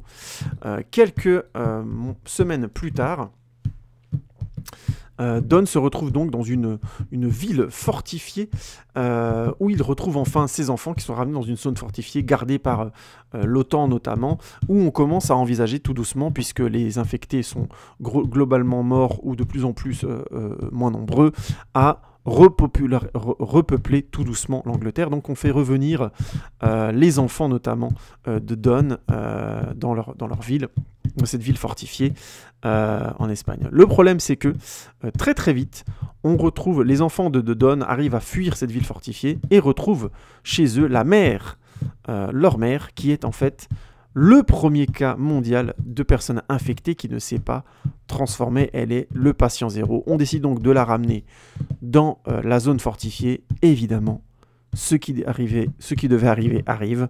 L'infection se répand et l'apocalypse redémarre. Oh, c'est quand même bien fait. Oh là là là là. Allez, remballe tout ça, c'était écœurant à la fin. Alors, sans parler du style de Juan Carlos Fresnadillo, parce que je connais pas assez son cinéma, donc je risque de dire des bêtises, je dois pointer le fait que le scénario de 28 semaines plus tard est essentiellement basé sur l'intensité. Dès la première séquence, donc on voit ce couple vivre un moment horrible où le père est pris de panique et décide d'abandonner la mère, tout simplement. Et ces séquences ô combien horribles, le film démarre tout de suite je trouve un début qui manque souvent dans les films d'apocalypse ou autres. J'ai assez critiqué Le Dernier Train pour Busan sur son côté convenu et extrêmement caressant dans le sens du poil. Oui, les méchants, les méchants riches, les égoïstes là, et les méchants c'est les traders là qui font des produits et des machins. On va tous se transformer en monstres. Oui, quelque part, oui, mais de manière aussi frontale, juger des gens en pleine période de panique, franchement, c'est lourdingue. C'est devenu lourd comme ficelle. Donc, j'en ai assez parlé en long, en large et en travers dans ma critique de Dernier Train pour Busan pour apprécier, dans 28 semaines plus tard, ce début où Don est donc pris d'un moment de panique, la séquence étant très bien faite, je trouve l'attaque de la maison étant dégénérant tout doucement, évidemment, comme d'habitude, pour laisser pénétrer finalement les infectés qui courent dans toute la maison, évidemment, c'est terrifiant, où on voit chacun des personnages se faire tuer les uns derrière les autres. Et on a donc Don qui arrive en dernier recours, qui court après sa femme qui a décidé d'aller attraper le petit garçon, de ne pas le laisser là, ils ont des enfants, donc elle est forcément incline à vouloir le sauver, ce qui est tout à fait normal et qui est un réflexe d'une grande beauté et d'un grand courage à ce moment-là. Mais voilà, arrivé dans la pièce où le petit garçon, ils n'arrivent pas à le trouver, les infectés arrivent, montent l'escalier, ils sont juste derrière eux, Don lui dit viens, il faut partir, elle dit non, il faut prendre l'enfant. Ils se séparent d'1 mètre, 2 mètres, et là il y a les infectés qui arrivent entre eux et Don choisit de partir. Et je trouve que par peur, tout simplement par panique, on le voit vraiment sortir de la maison, il court en pleurant, il est vraiment... il est en pleine panique, quoi, tout simplement, et j'aime beaucoup ce point de départ. Ça manque énormément dans des films comme ça d'apocalypse, la personne qui... en fait, c'est souvent de la même manière qu'on les voit dans les films d'apocalypse, c'est la personne trouillarde ou qui grosso modo fait... d'abord et avant tout, qui a un réflexe de panique incontrôlé, se fait juger moralement par le film très souvent, très fortement, mourant violemment, étant dénigré par les autres, alors qu'en fait, la panique, c'est la panique. Je peux vous garantir que vous avez des gens autour de vous, des gens très bien, des gens très forts comme ça, moralement, tout ça, qui vous donnent l'impression d'avoir toujours les bons réflexes, qui, sous le coup d'un réflexe, peuvent avoir un réflexe d'une grande couardise. Je me souviens d'une anecdote qu'on m'avait racontée où on avait... un gars qui faisait des formations de self-défense, et il expliquait qu'il avait un ami qui est extrêmement fort, sûr de lui, machin, blabla, et un jour ils étaient, je crois, ils se faisaient foncer dessus grosso modo par un bus, ils traversaient une route, et le bus est arrivé à contresens, et ils l'ont pas vu venir, et le premier réflexe qu'il a eu, il a poussé sa femme dessus. Il a vraiment poussé, ensuite il s'est confondu en excuses, il a aidé à se lever, il était mortifié de honte, mais en fait il n'y avait aucune honte à avoir, c'est un réflexe de panique, c'est-à-dire qu'on ne conditionne pas les réflexes de panique, enfin je caricature, on peut un tant soit peu se préparer, mais si la panique est très intense, de toute façon, vous ne contrôlerez rien. Et ça, ce truc, c'est quelque chose, je trouve, qui n'est pas assez répandu, qui n'est pas assez dit. Il y a souvent un jugement moral sur la panique qui est complètement déplacé. Non, je vous le dis, si vous êtes, quand vous êtes dans une phase de panique élevée, vous allez être trouillard, vous allez avoir de mauvais réflexes, si vous avez de bons réflexes, tant mieux pour vous, mais la plupart du temps, vous allez avoir des mauvais réflexes les uns derrière les autres, et ça s'appelle la panique, vous perdez vos moyens. Et il n'y a pas de honte à ça, et le cinéma, il faut qu'il arrête de juger les gens sur ce présupposé-là, c'est absurde. Ce point de départ-là est très intéressant puisque très vite dans le film, on voit Don retrouver ses enfants et il doit leur expliquer que leur mère a disparu et il ment plus ou moins. Et j'avais trouvé ça intéressant. Il dit que voilà, il pense que il a vu leur mère mourir, mais il peut pas leur dire je l'ai vue de mes yeux vus, j'attends de voir qu'elle se fasse bouffer, qu'elle était morte devant mes yeux avant de partir. Il peut pas admettre je viens d'expliquer socialement comme c'est dur de porter déjà ça normalement dans une situation normale. Alors dans une situation de panique, face à ses enfants, dire voilà j'ai abandonné votre mère parce que je me suis chié dessus, c'est là tu l'expliques très difficilement, ça passe moyen à mon avis. Je dis pas que tes enfants t'en veulent, mais a priori le soir, le dîner, c'est un petit peu tendu, une légère tension dans l'air. Donc vous avez compris, on a ce départ de scénario qui est franchement fort, et autour de ça on a donc des personnages qui vont être dans la fameuse zone fortifiée à Londres, là, le général qui est joué par Idris Elba, Jeremy Renner qui est un des snipers, et donc une jeune femme qui étudie, qui est plus ou moins médecin de l'armée, et qui étudie le virus, et c'est elle qui va donc dire ah ben oui effectivement cette femme est le cas zéro, la première personne qui est immunisée, entre guillemets, qui est infectée et en même temps immunisée, il faudrait qu'on étudie comment elle serait peut-être la base d'un vaccin, machin, et quand elle rencontre les enfants, elle se rend compte que potentiellement les enfants auraient aussi en eux le gène et la possibilité d'être le patient zéro. Et donc voilà, ça amène toute l'histoire où le personnage de Jeremy Renner va essayer de sauver les deux enfants, de sauver cette doctoresse pour qui visiblement il a de l'intérêt puisqu'il la stalk avec son fusil de temps à autre. Le film n'allant pas trop loin dans le glauque, même si stalker c'est toujours limite. C'est toujours limite, c'est toujours pas cool, il faut pas stalker les gens tout simplement. Et il y a vraiment dans le film ce présupposé de base, je trouve qu'il fonctionne bien et qui lance bien l'histoire. Et qui permet ensuite aux séquences de tension de s'enchaîner. Malheureusement, et je ne sais pas pourquoi, ni Rohan Joffe ni les deux co-scénaristes de Carlos Fresnadillo n'ont mis le holà à un moment donné sur le côté un peu automatique du scénario. C'est-à-dire que malheureusement, un des gros problèmes de 28 semaines plus tard, même si je trouve que c'est un film très intense et j'expliquerai encore après pourquoi, il a un scénario qui est un peu en roue libre. On est un peu sur du faut qu'on arrive là-bas, donc on y va. Ah la vache, je comprends pas un mot de ce que vous racontez. Allez-y, excusez-moi, reprenez depuis le début, je vous écoute. Le casting a une très très belle présence, et du coup ça aide à faire passer un peu ça, mais je reviendrai sur le casting après, parce que je veux d'abord aborder, vous faire comprendre un petit peu comment se déroule ce 28 semaines plus tard. Donc on a déjà au départ cette superbe séquence où le père s'enfuit, je trouve qu'il est ambigu émotionnellement, qui est très complexe, que je trouve vraiment très très bien. Et qui est rare dans le cinéma, donc encore aujourd'hui, encore quasiment 15 ans après, donc franchement, chapeau bas et très bonne idée sur le film. Malheureusement, dès le départ de l'intrigue principale, dès le départ, on va dire, du développement de l'intrigue, il y a un problème.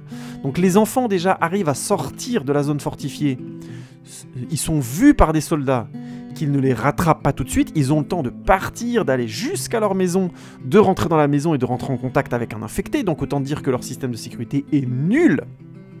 Donc ça c'est le premier truc qui fait que dès le début du film tu dis non, mais franchement deux gamins, ils arrivent à feinter tout le système de sécurité, à sortir, on les voit et on met encore du temps à les rattraper. Non, il y a un problème. Donc il y a déjà là, je trouve un glissement qui est très très compliqué. Et encore une fois, pour moi, c'était pas si compliqué de les faire sortir sans sans que ce soit une surprise. Ils auraient pu avoir ce problème en arrivant, par exemple.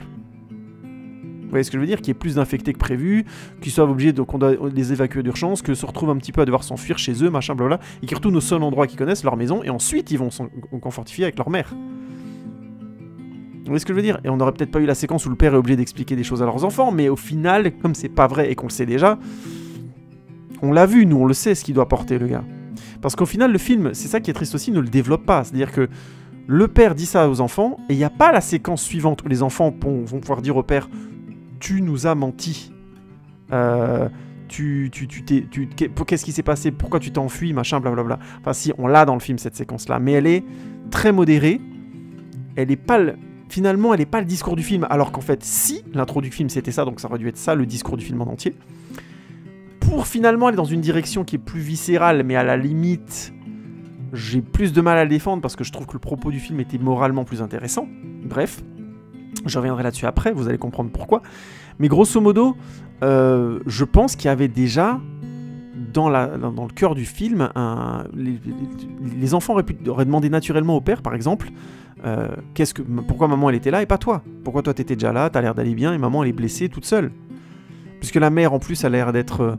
vous voyez ce que je veux dire? Elle pardonne au père après et tout ça, mais la séquence est très complexe. Je reviendrai là-dessus après plus précisément. Encore une fois, je suis en train de mélanger des choses, mais vous allez comprendre où je vais en venir. Je vais clarifier tout ça. Tout le monde se calme, ça va être clair tout de suite. Je vais me calmer et on va centraliser les choses. Plus vite, bande de trous du cul. Donc, soyons clairs. On a donc déjà les enfants qui arrivent à s'enfuir de la bâtisse de manière un peu trop facile. Ensuite, il y a beaucoup de choses qui commencent à merder. Puisque, j'avais dit que je spoilais, donc je spoil dans tous les sens, le père finalement réussit déjà à aller voir la mère qui est, on le sait, tout le monde le sait, elle est contaminée. Sa chambre n'est pas plus verrouillée que ça. Le mec est soi-disant le concierge de toute la section, de tout le bâtiment, là, machin, de toute la forteresse, mais il n'est pas dans l'armée non plus, c'est pas un soldat. Parce que si on fait de ce personnage-là un soldat, à la limite, tu peux comprendre qu'il arrive à y aller. Mais là, le fait qu'il soit pas soldat, qu'il soit un civil et un concierge, qu'il les dépasse pour entrer dans des zones sécurisées, c'est absurde. Donc, vous voyez ce que je veux dire? Le scénario, à ce moment-là du film, il commence vraiment à montrer des signes de faiblesse terribles. Et donc, il va voir sa femme. Sa femme le pardonne, il lui dit: je te pardonne, c'est pas grave. Il lui fait un bisou. Alors, petite parenthèse me concernant, dans la première fois que je l'avais vu, je pensais qu'elle l'avait fait exprès, qu'elle se savait contaminée et qu'elle le contaminait exprès. Et je trouvais que c'était extrêmement noir. Alors qu'en fait, non. Elle lui pardonne vraiment. Elle lui fait un bisou, machin, et elle le voit se transformer, et elle est surprise de le voir se transformer. Elle sait pas qu'elle est porteuse du virus à ce moment-là. Ce qui, pour moi, est aussi improbable, vu pourquoi il la met de quarantaine, ainsi de suite, pourquoi le personnage de Rose Byrne lui explique pas tout de suite qu'elle est appelée porteuse du virus, machin truc, elle est dangereuse pour ses enfants. Vous voyez ce que je veux dire, il manque encore un truc. Pourquoi je vois pas mes enfants? Parce que vous êtes dangereuse. Et ainsi de suite. Ça c'est, je sais pas, il y a vraiment tout un truc qui manque et qui rend encore ce scénario assez glissant. Mais il était clair dans la tête de Juan Carlos Fresnadillo qu'il ne voulait absolument que la mère contamine le père en lui faisant un bisou. Il voulait absolument que l'amour se transforme en quelque chose d'extrêmement sombre dans ses conséquences. Et c'est le cas encore vers la fin du film, mais j'y reviendrai. Il y a vraiment un discours... Oui, parce que j'ai pas dit que je sortais ce film à la Saint-Valentin, mais c'est la Saint-Valentin, si je dis pas de bêtises bientôt. Et finalement, c'était déjà un film d'amour 28 jours plus tard, et ben 28 semaines plus tard aussi, et oui, 2 films d'amour. Quand on me demande de parler de films d'amour, naturellement, je parle de 28 semaines plus tard. Non, heureusement non, parce que purée, c'est dark. Mais alors dark, mais dark.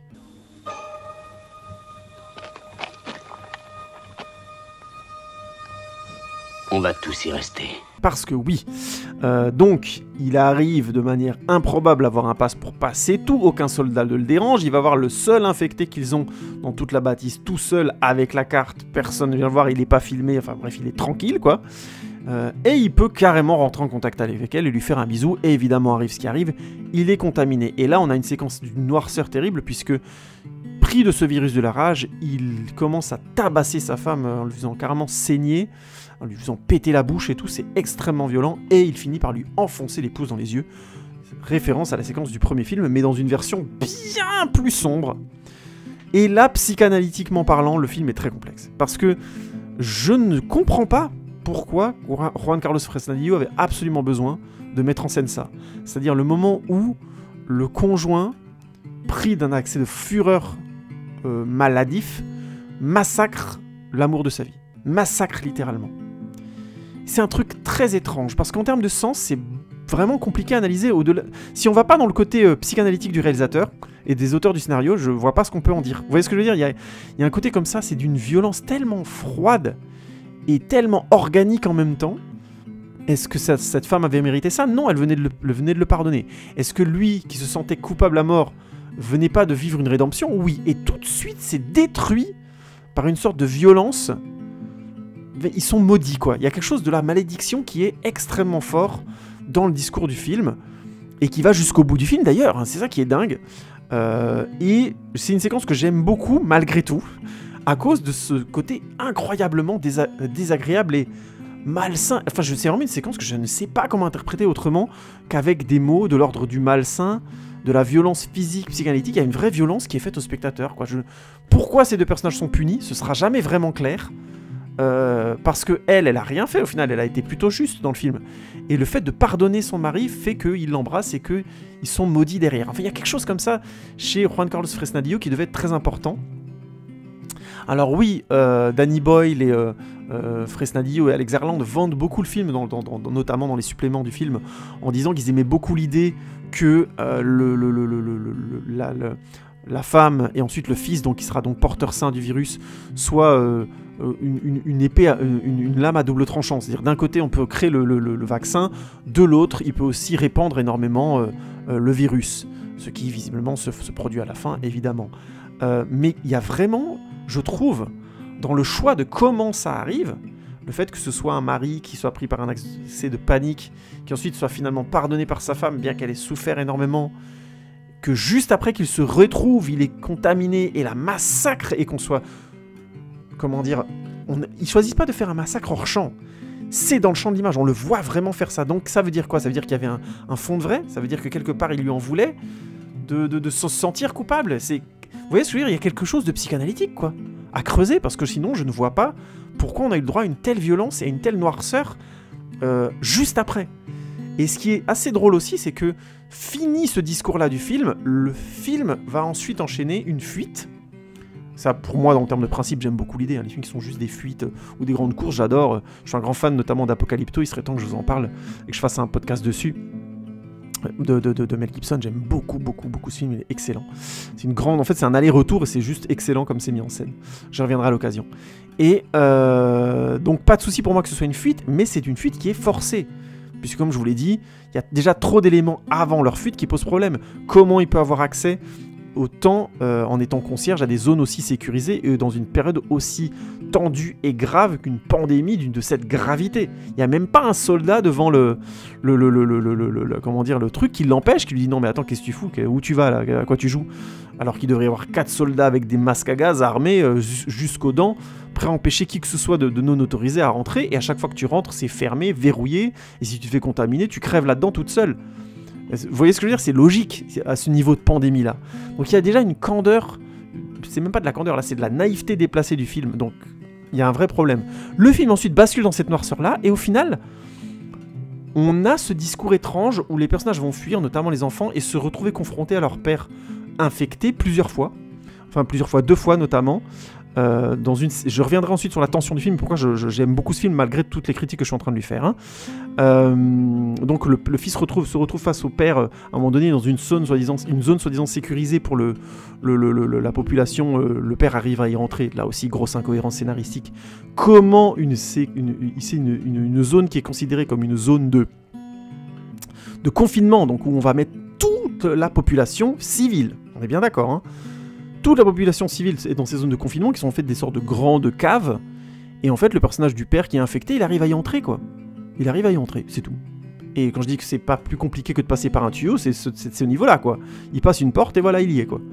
Attendez.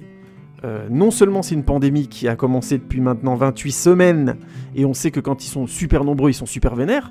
Donc si la zone de confinement, elle est faite, elle doit être pensée pour supporter ça. Vous comprenez ce que je veux dire?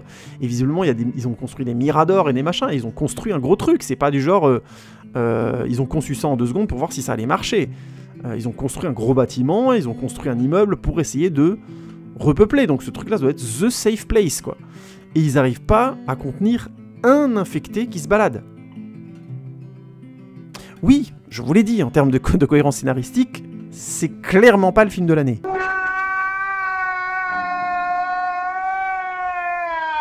Donc le fils retombe sur le père dans cette séquence-là, et donc il voit déjà que son père est infecté, machin, il s'enfuit, blabla, il arrive à s'en sortir, de manière miraculeuse, hein, puisqu'il y a des infectés, tout le monde commence à s'infecter dedans, donc je reviendrai sur cette question, sur cette séquence cauchemardesque au possible.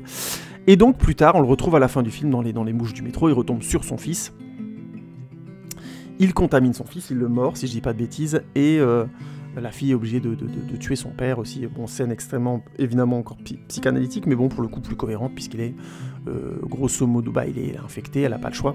Donc c'est touchant, et en même temps moins compliqué que la séquence entre le père et la mère, dont je viens de vous rebattre les oreilles pendant 20 minutes.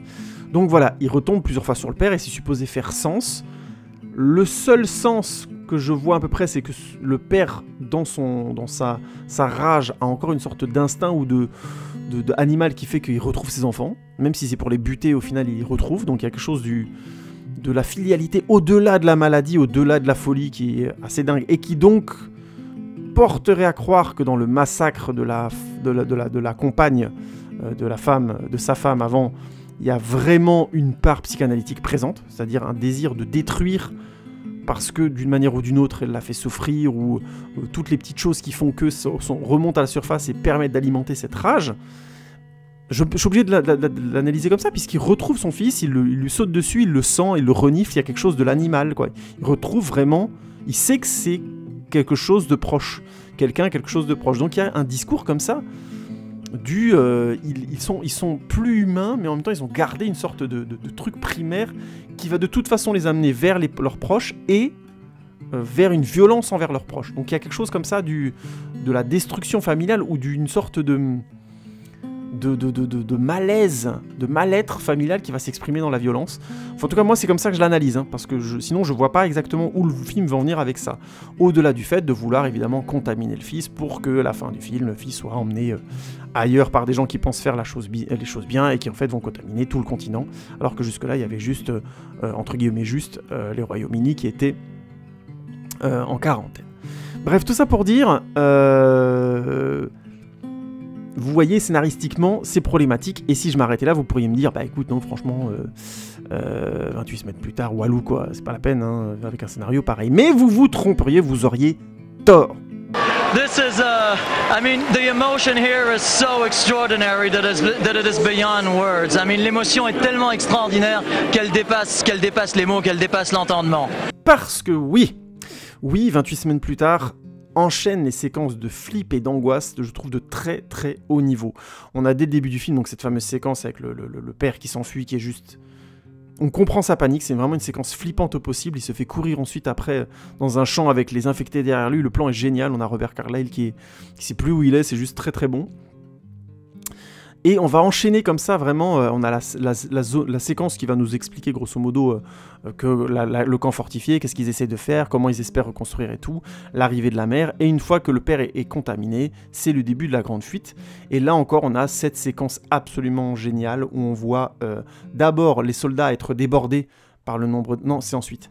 On a donc le père qui arrive dans la fameuse zone confinée où la population se retrouve, et on a donc une sorte de lumière rouge, noire, et on sait plus qui ou est où. La séquence est irrespirable. Enfin moi perso, la première fois que j'ai vu ce film là, j'ai arrêté à cet endroit là, je fais ok, je vais mater la suite demain parce que c'est en train de me filer une angoisse. C'était juste excellent, j'étais vraiment mais flippé au possible. Alors vous me connaissez, je suis une petite flippette, mais vraiment pour le coup ça m'avait foutu le trouillomètre à zéro, j'étais en panique quoi.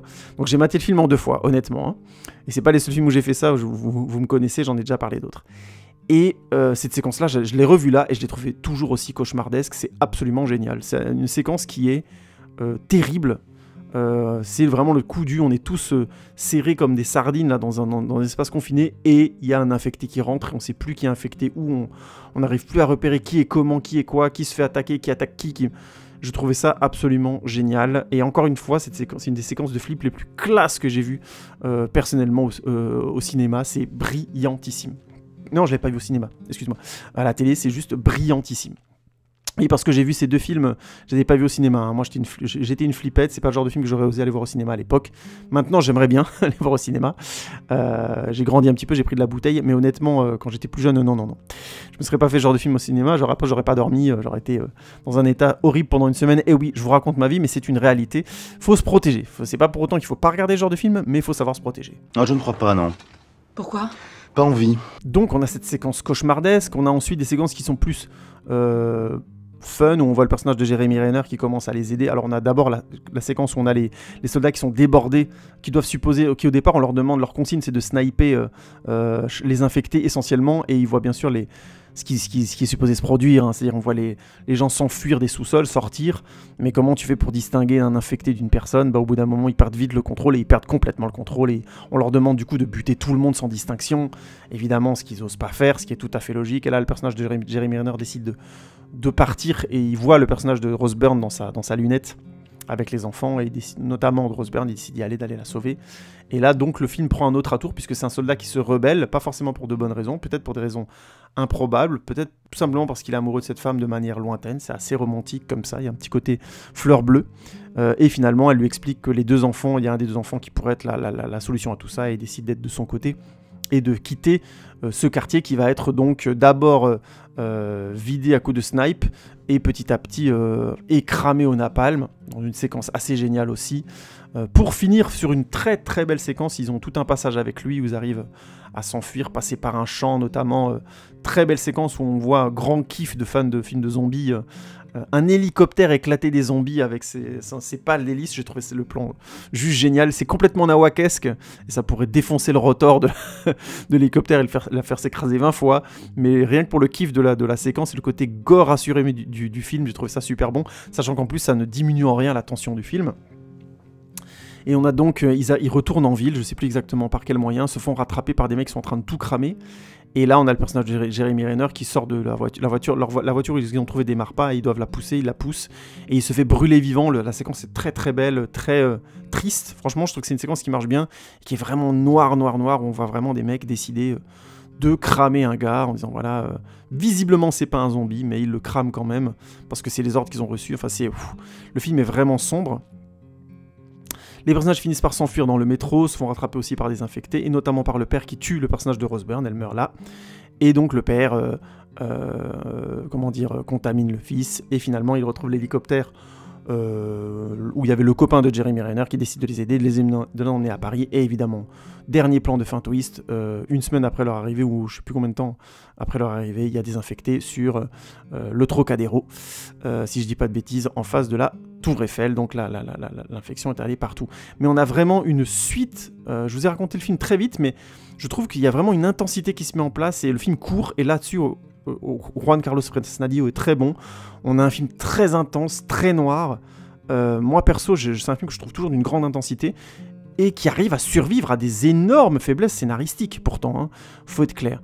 Donc voilà, je tenais à le dire, il y a vraiment des gros problèmes scénaristiques, mais il y a une telle intensité et une telle générosité dans le gore et l'angoisse que 28 semaines plus tard reste vraiment, encore aujourd'hui je trouve, un très bel objet de film d'infecté et un beau représentant, moins bon sur le fond et moins bien équilibré que 28 jours plus tard, mais il n'a pas à rougir parce qu'il arrive à vraiment des moments d'intensité et de noirceur qui fonctionnent encore très bien en 2021 les gars. Hein. Moi je pense que la question elle est vite répondue. Alors, soit tu me suis, soit tu vas demander de l'argent de poche à ta grand-mère pour aller au resto. Alors, j'avais dit que j'en parlerais, la question est vite répondue, c'est maintenant, et donc, oui, j'ai fait référence dans plusieurs de mes podcasts, dans mes vidéos, à Dieudonné, par certaines blagues, par certaines mimiques, notamment le... que j'aime beaucoup faire, mais honnêtement, je pense que c'est compliqué, j'ai pas forcément de réponse toute faite, mais il me semble que moi, personne, ça me fait rire, donc déjà c'est une première chose, il n'y a pas forcément tout ce que fait Dieudonné, j'en ai déjà parlé un petit peu avant, où je peux vous faire un petit historique pour que vous compreniez un petit peu mon point de vue sur Dieudonné. C'est un mec qui m'a fait beaucoup rire, qui m'a fait réaliser beaucoup de choses que je trouve intéressantes, notamment sur les mécanismes de domination. C'est une des premières personnes à avoir dit en France très forte que l'histoire de l'Afrique, la France-Afrique, c'est une histoire qu'on n'enseigne pas aux jeunes, et c'est grave, parce que c'est une histoire aussi qui fait partie de l'histoire de la France, même si on n'a pas forcément le beau rôle, il faudrait l'étudier. Moi, ça m'a permis d'apprendre énormément de choses sur la France-Afrique que je trouvais très très intéressantes. Si vous ne connaissez pas notamment l'utilisation du napalm pendant la guerre d'Algérie, il faut vous en intéresser, c'est quand même aussi, ça fait aussi partie de l'histoire de la France. Les tests qui ont été faits au Cameroun aussi, sur le napalm, bref... Entre autres, mais il y a des tas de choses positives, mais il y a aussi des choses noires et très violentes que la France a fait en France-Afrique, et je pense que c'est une histoire qu'on doit connaître. Donc voilà, c'est grâce à lui que j'ai découvert ça. C'est un humoriste qui m'a fait aussi comprendre que j'aimais beaucoup l'humour noir, que c'était peut-être l'humour qui me faisait plus rire, que j'avais besoin de rire de choses tristes, parce que tout simplement, de choses tristes et violentes, parce que tout simplement, voilà, de mon point de vue, notre monde est assez violent sur bien des points et je préfère en rire pour pouvoir le supporter, et c'est quelqu'un qui m'a appris ça, qui m'a montré ça et qui l'a bien fait. Et puis c'est aussi un mec dont il y a beaucoup de combats que j'ai beaucoup apprécié pendant longtemps, que Dieudonné a mené. Alors que ce soit par l'usure du temps ou parce qu'il y avait déjà à la base un ver dans le fruit et qu'il avait de sérieux soucis, ce qui est tout à fait possible. Dieudonné est devenu donc l'ennemi public numéro 1 sur bien des points, notamment parce qu'il est clairement antisémite. Je sais que beaucoup de gens le défendent, mais je vous le dis clairement, il a trop souvent des blagues limites, il est trop souvent concentré là-dessus, et le fait qu'il soit proche de personnes clairement antisémites comme Alain Soral, qui sont clairement des angoissés, des complotistes très fortes sur ce sujet, ne laisse plus aucun doute, je trouve, sur la tendance et sur le fait que, même si c'est peut-être moins prononcé chez Dieudonné, il est antisémite. Donc déjà, il y a ça. Ensuite, il a fait des choses, à la limite, qui sont antisémites. Moi, perso, ça me posait problème, mais à la limite, j'ai envie de dire, bah ok, c'est les vannes sur les juifs, je les mets de côté. Je peux apprécier un autre humour. Mais un truc qui m'a fait beaucoup plus mal aussi, déjà, d'être antisémite, c'est pas bien, mais alors, le truc qui en a rajouté une couche pour moi, c'est... il y avait une histoire autour d'un truc qui s'appelait le Concert pour la paix. Il en avait beaucoup parlé sur sa chaîne YouTube, et c'était vraiment un truc histoire de faire un rassemblement des gens qui aiment son humour aussi, certes, mais qui étaient capables de se rassembler dans la bonne ambiance, la paix, et il voulait prouver quelque chose à cet endroit-là que je trouvais intéressant. En fait, ce qu'il voulait prouver, c'était que... Ah oui, j'ai eu un petit problème avec mon micro, excusez-moi. C'était que on pouvait se retrouver sans forcément que ça dérape et qu'il n'y avait pas forcément de la haine dans son public et dans les gens qui appréciaient ses spectacles et tout. C'était très polémique et franchement, franchement mal barré, parce que si, il y a des gens très extrêmes dans les fans de Dieudonné, comme dans tous les gens qui ont beaucoup de fans comme lui, et lui, comme il a tendance à beaucoup mettre de l'huile sur le feu sur différents sujets, parce que l'humour noir aussi, parfois, ça met de l'huile sur le feu, et très souvent d'ailleurs, c'était à ses problèmes que ça se passe bien. Et en fait, il a commencé à faire une vente de pins et de t-shirts pour faire ce fameux concert pour la paix. Il y a des tas de gens qui ont acheté, et au final, ce concert pour la paix n'a jamais eu lieu. Il a vraiment menti, dit des gros trucs du genre, ouais, on va voir Stevie Wonder qui va venir et tout ça, machin truc. Et en fait, on n'en a jamais plus entendu parler de ce fameux concert pour la paix. Ça s'est résumé à une sorte de truc sordide dans un bar, paraît-il. Enfin, j'ai jamais vu de vidéo ni de trucs là-dessus. Bref, c'est resté un truc comme ça. Et en fait, il s'est jamais excusé. Il a jamais représenté le truc clairement. En tout cas, moi, je suis jamais tombé dessus. C'est de l'escroquerie, quoi, à ce niveau-là. Et j'ai trouvé ça vraiment terrible parce que c'était, à mon avis, quelqu'un qui mettait en avant une éthique très forte de savoir quelque part équilibrer les choses et de garder à chaque fois des valeurs sociales et humaines importantes dans son humour, dans ses engagements. Et moi, je trouve que en faisant ça et en n'expliquant rien, vraiment, en laissant vraiment une sorte de truc, il a vraiment, je trouve,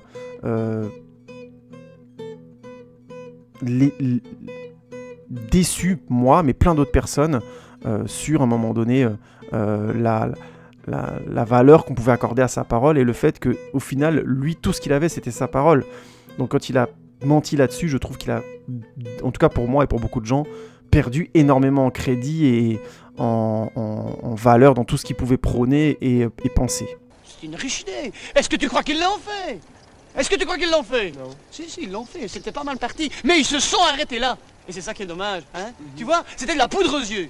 Alors à sa décharge, il y a eu des gens qui se sont engagés puis désengagés. Il y avait eu la polémique notamment d'Anelka qui avait fait la quenelle, puis qui ensuite s'est désengagé en disant non mais je comprenais pas le geste et ainsi de suite.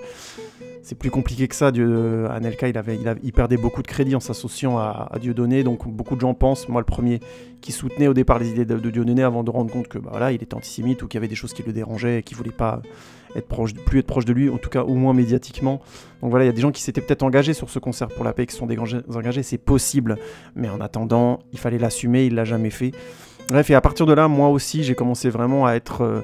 non pas en doute, parce que j'étais déjà tranquille sur le fait qu'il était antisémite et qu'il avait certains problèmes vraiment à ce niveau-là, mais plutôt que je pouvais rire de ses blagues, je pouvais séparer les choses qui me faisaient rire des choses qui me dérangeaient du personnage.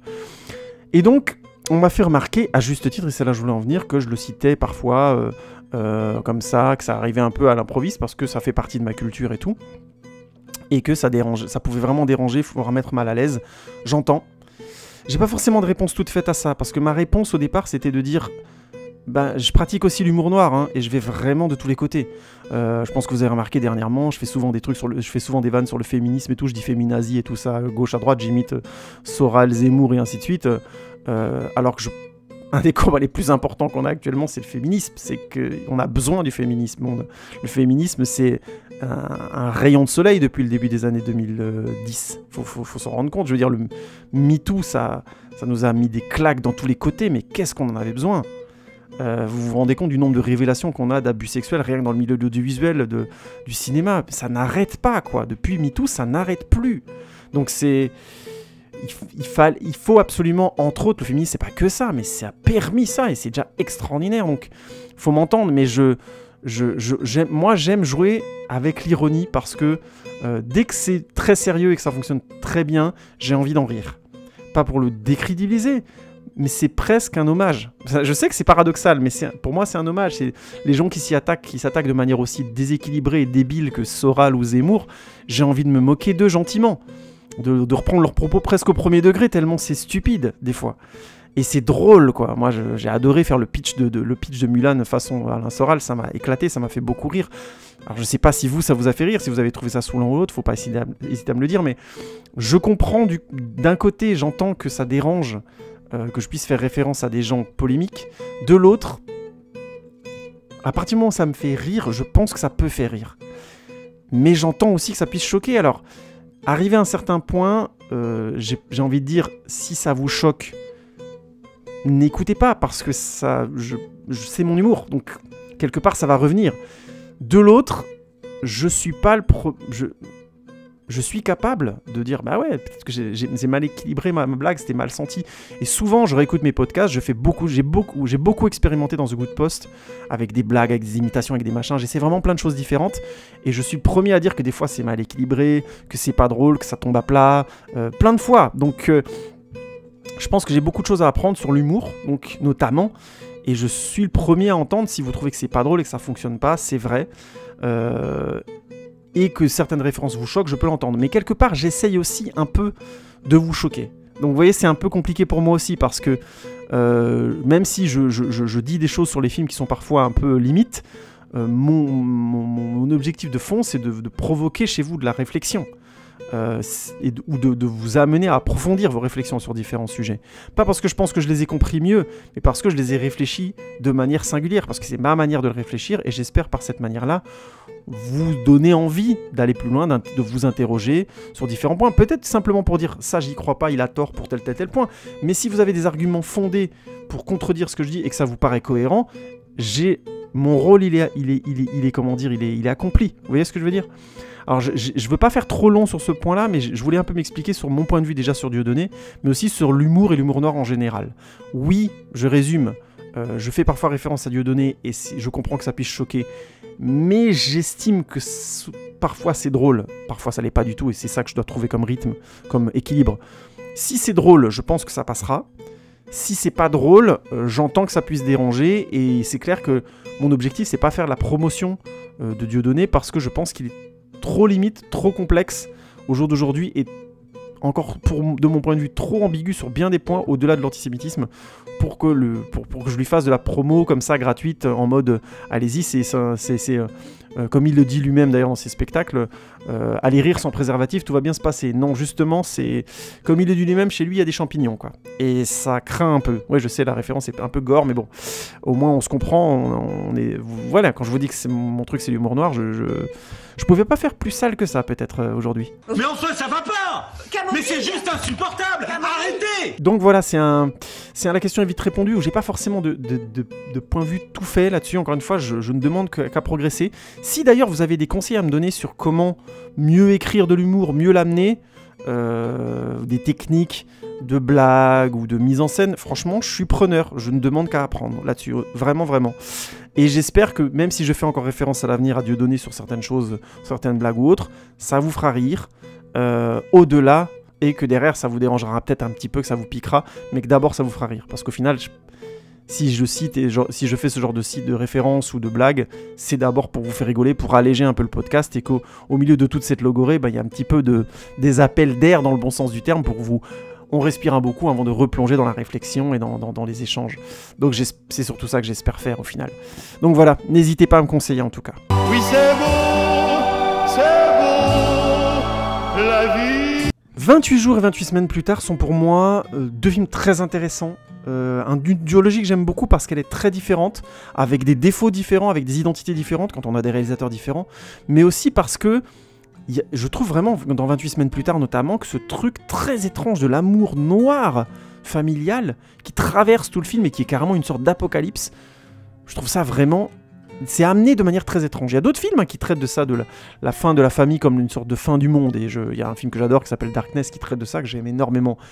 Mais autant dans Darkness c'est lisible et très clair, autant je trouve que dans 28 semaines plus tard on est dans les bas-fonds de la psychanalyse, hein. C'est vraiment les bas-fonds, non mais c'est dans les tréfonds de la noirceur humaine, vraiment pour le coup. Et de son côté, 28 jours plus tard, a des séquences et des moments qui sont juste tellement à couper le souffle en termes de mise en scène, pas forcément d'ampleur, de sens et d'ampleur de fond qui sont juste géniales. Et de l'autre côté, on a dans 28 semaines plus tard des séquences avec une intensité d'angoisse et de flip et d'efficacité de mise en scène, mais c'est... Et il y a aussi des images complètement dingues, hein. Vraiment, évidemment, des images drôles. Couper des zombies à l'hélice d'hélicoptère, c'est fandard. Mais au-delà de ça, c'est le mec qui se fait, Jeremy Renner qui se fait cramer au lance-flamme, c'est bien sympathique quand même. La mère qui se fait éclater la gueule, qui est une séquence horrible. Enfin bref, il y a vraiment, chacun des deux films a un poids et une présence, je trouve, très particulière, même s'ils ont chacun leurs défauts. Plus évidemment 28 semaines plus tard. Je vous recommande cette duologie, surtout en cette période de Saint-Valentin. Autant ce matin un film où dans les deux cas l'amour est quand même costaud. 28 jours plus tard, c'est plus gentil. Mais je vous conseille plutôt 28 semaines plus tard, c'est bien sombre, bien dark. Non, j'ai pas de problème dans mon couple actuellement. Bande de pipelettes inconséquentes. Voilà, je trouve juste que c'est intéressant à questionner. C'est juste que Mickey m'a plus recontacté depuis longtemps. Il m'avait dit qu'il m'enverrait des textos, il m'enverrait des messages et j'ai rien reçu. Donc voilà, Mickey, sache que mon amour commence à devenir de la haine. Voilà.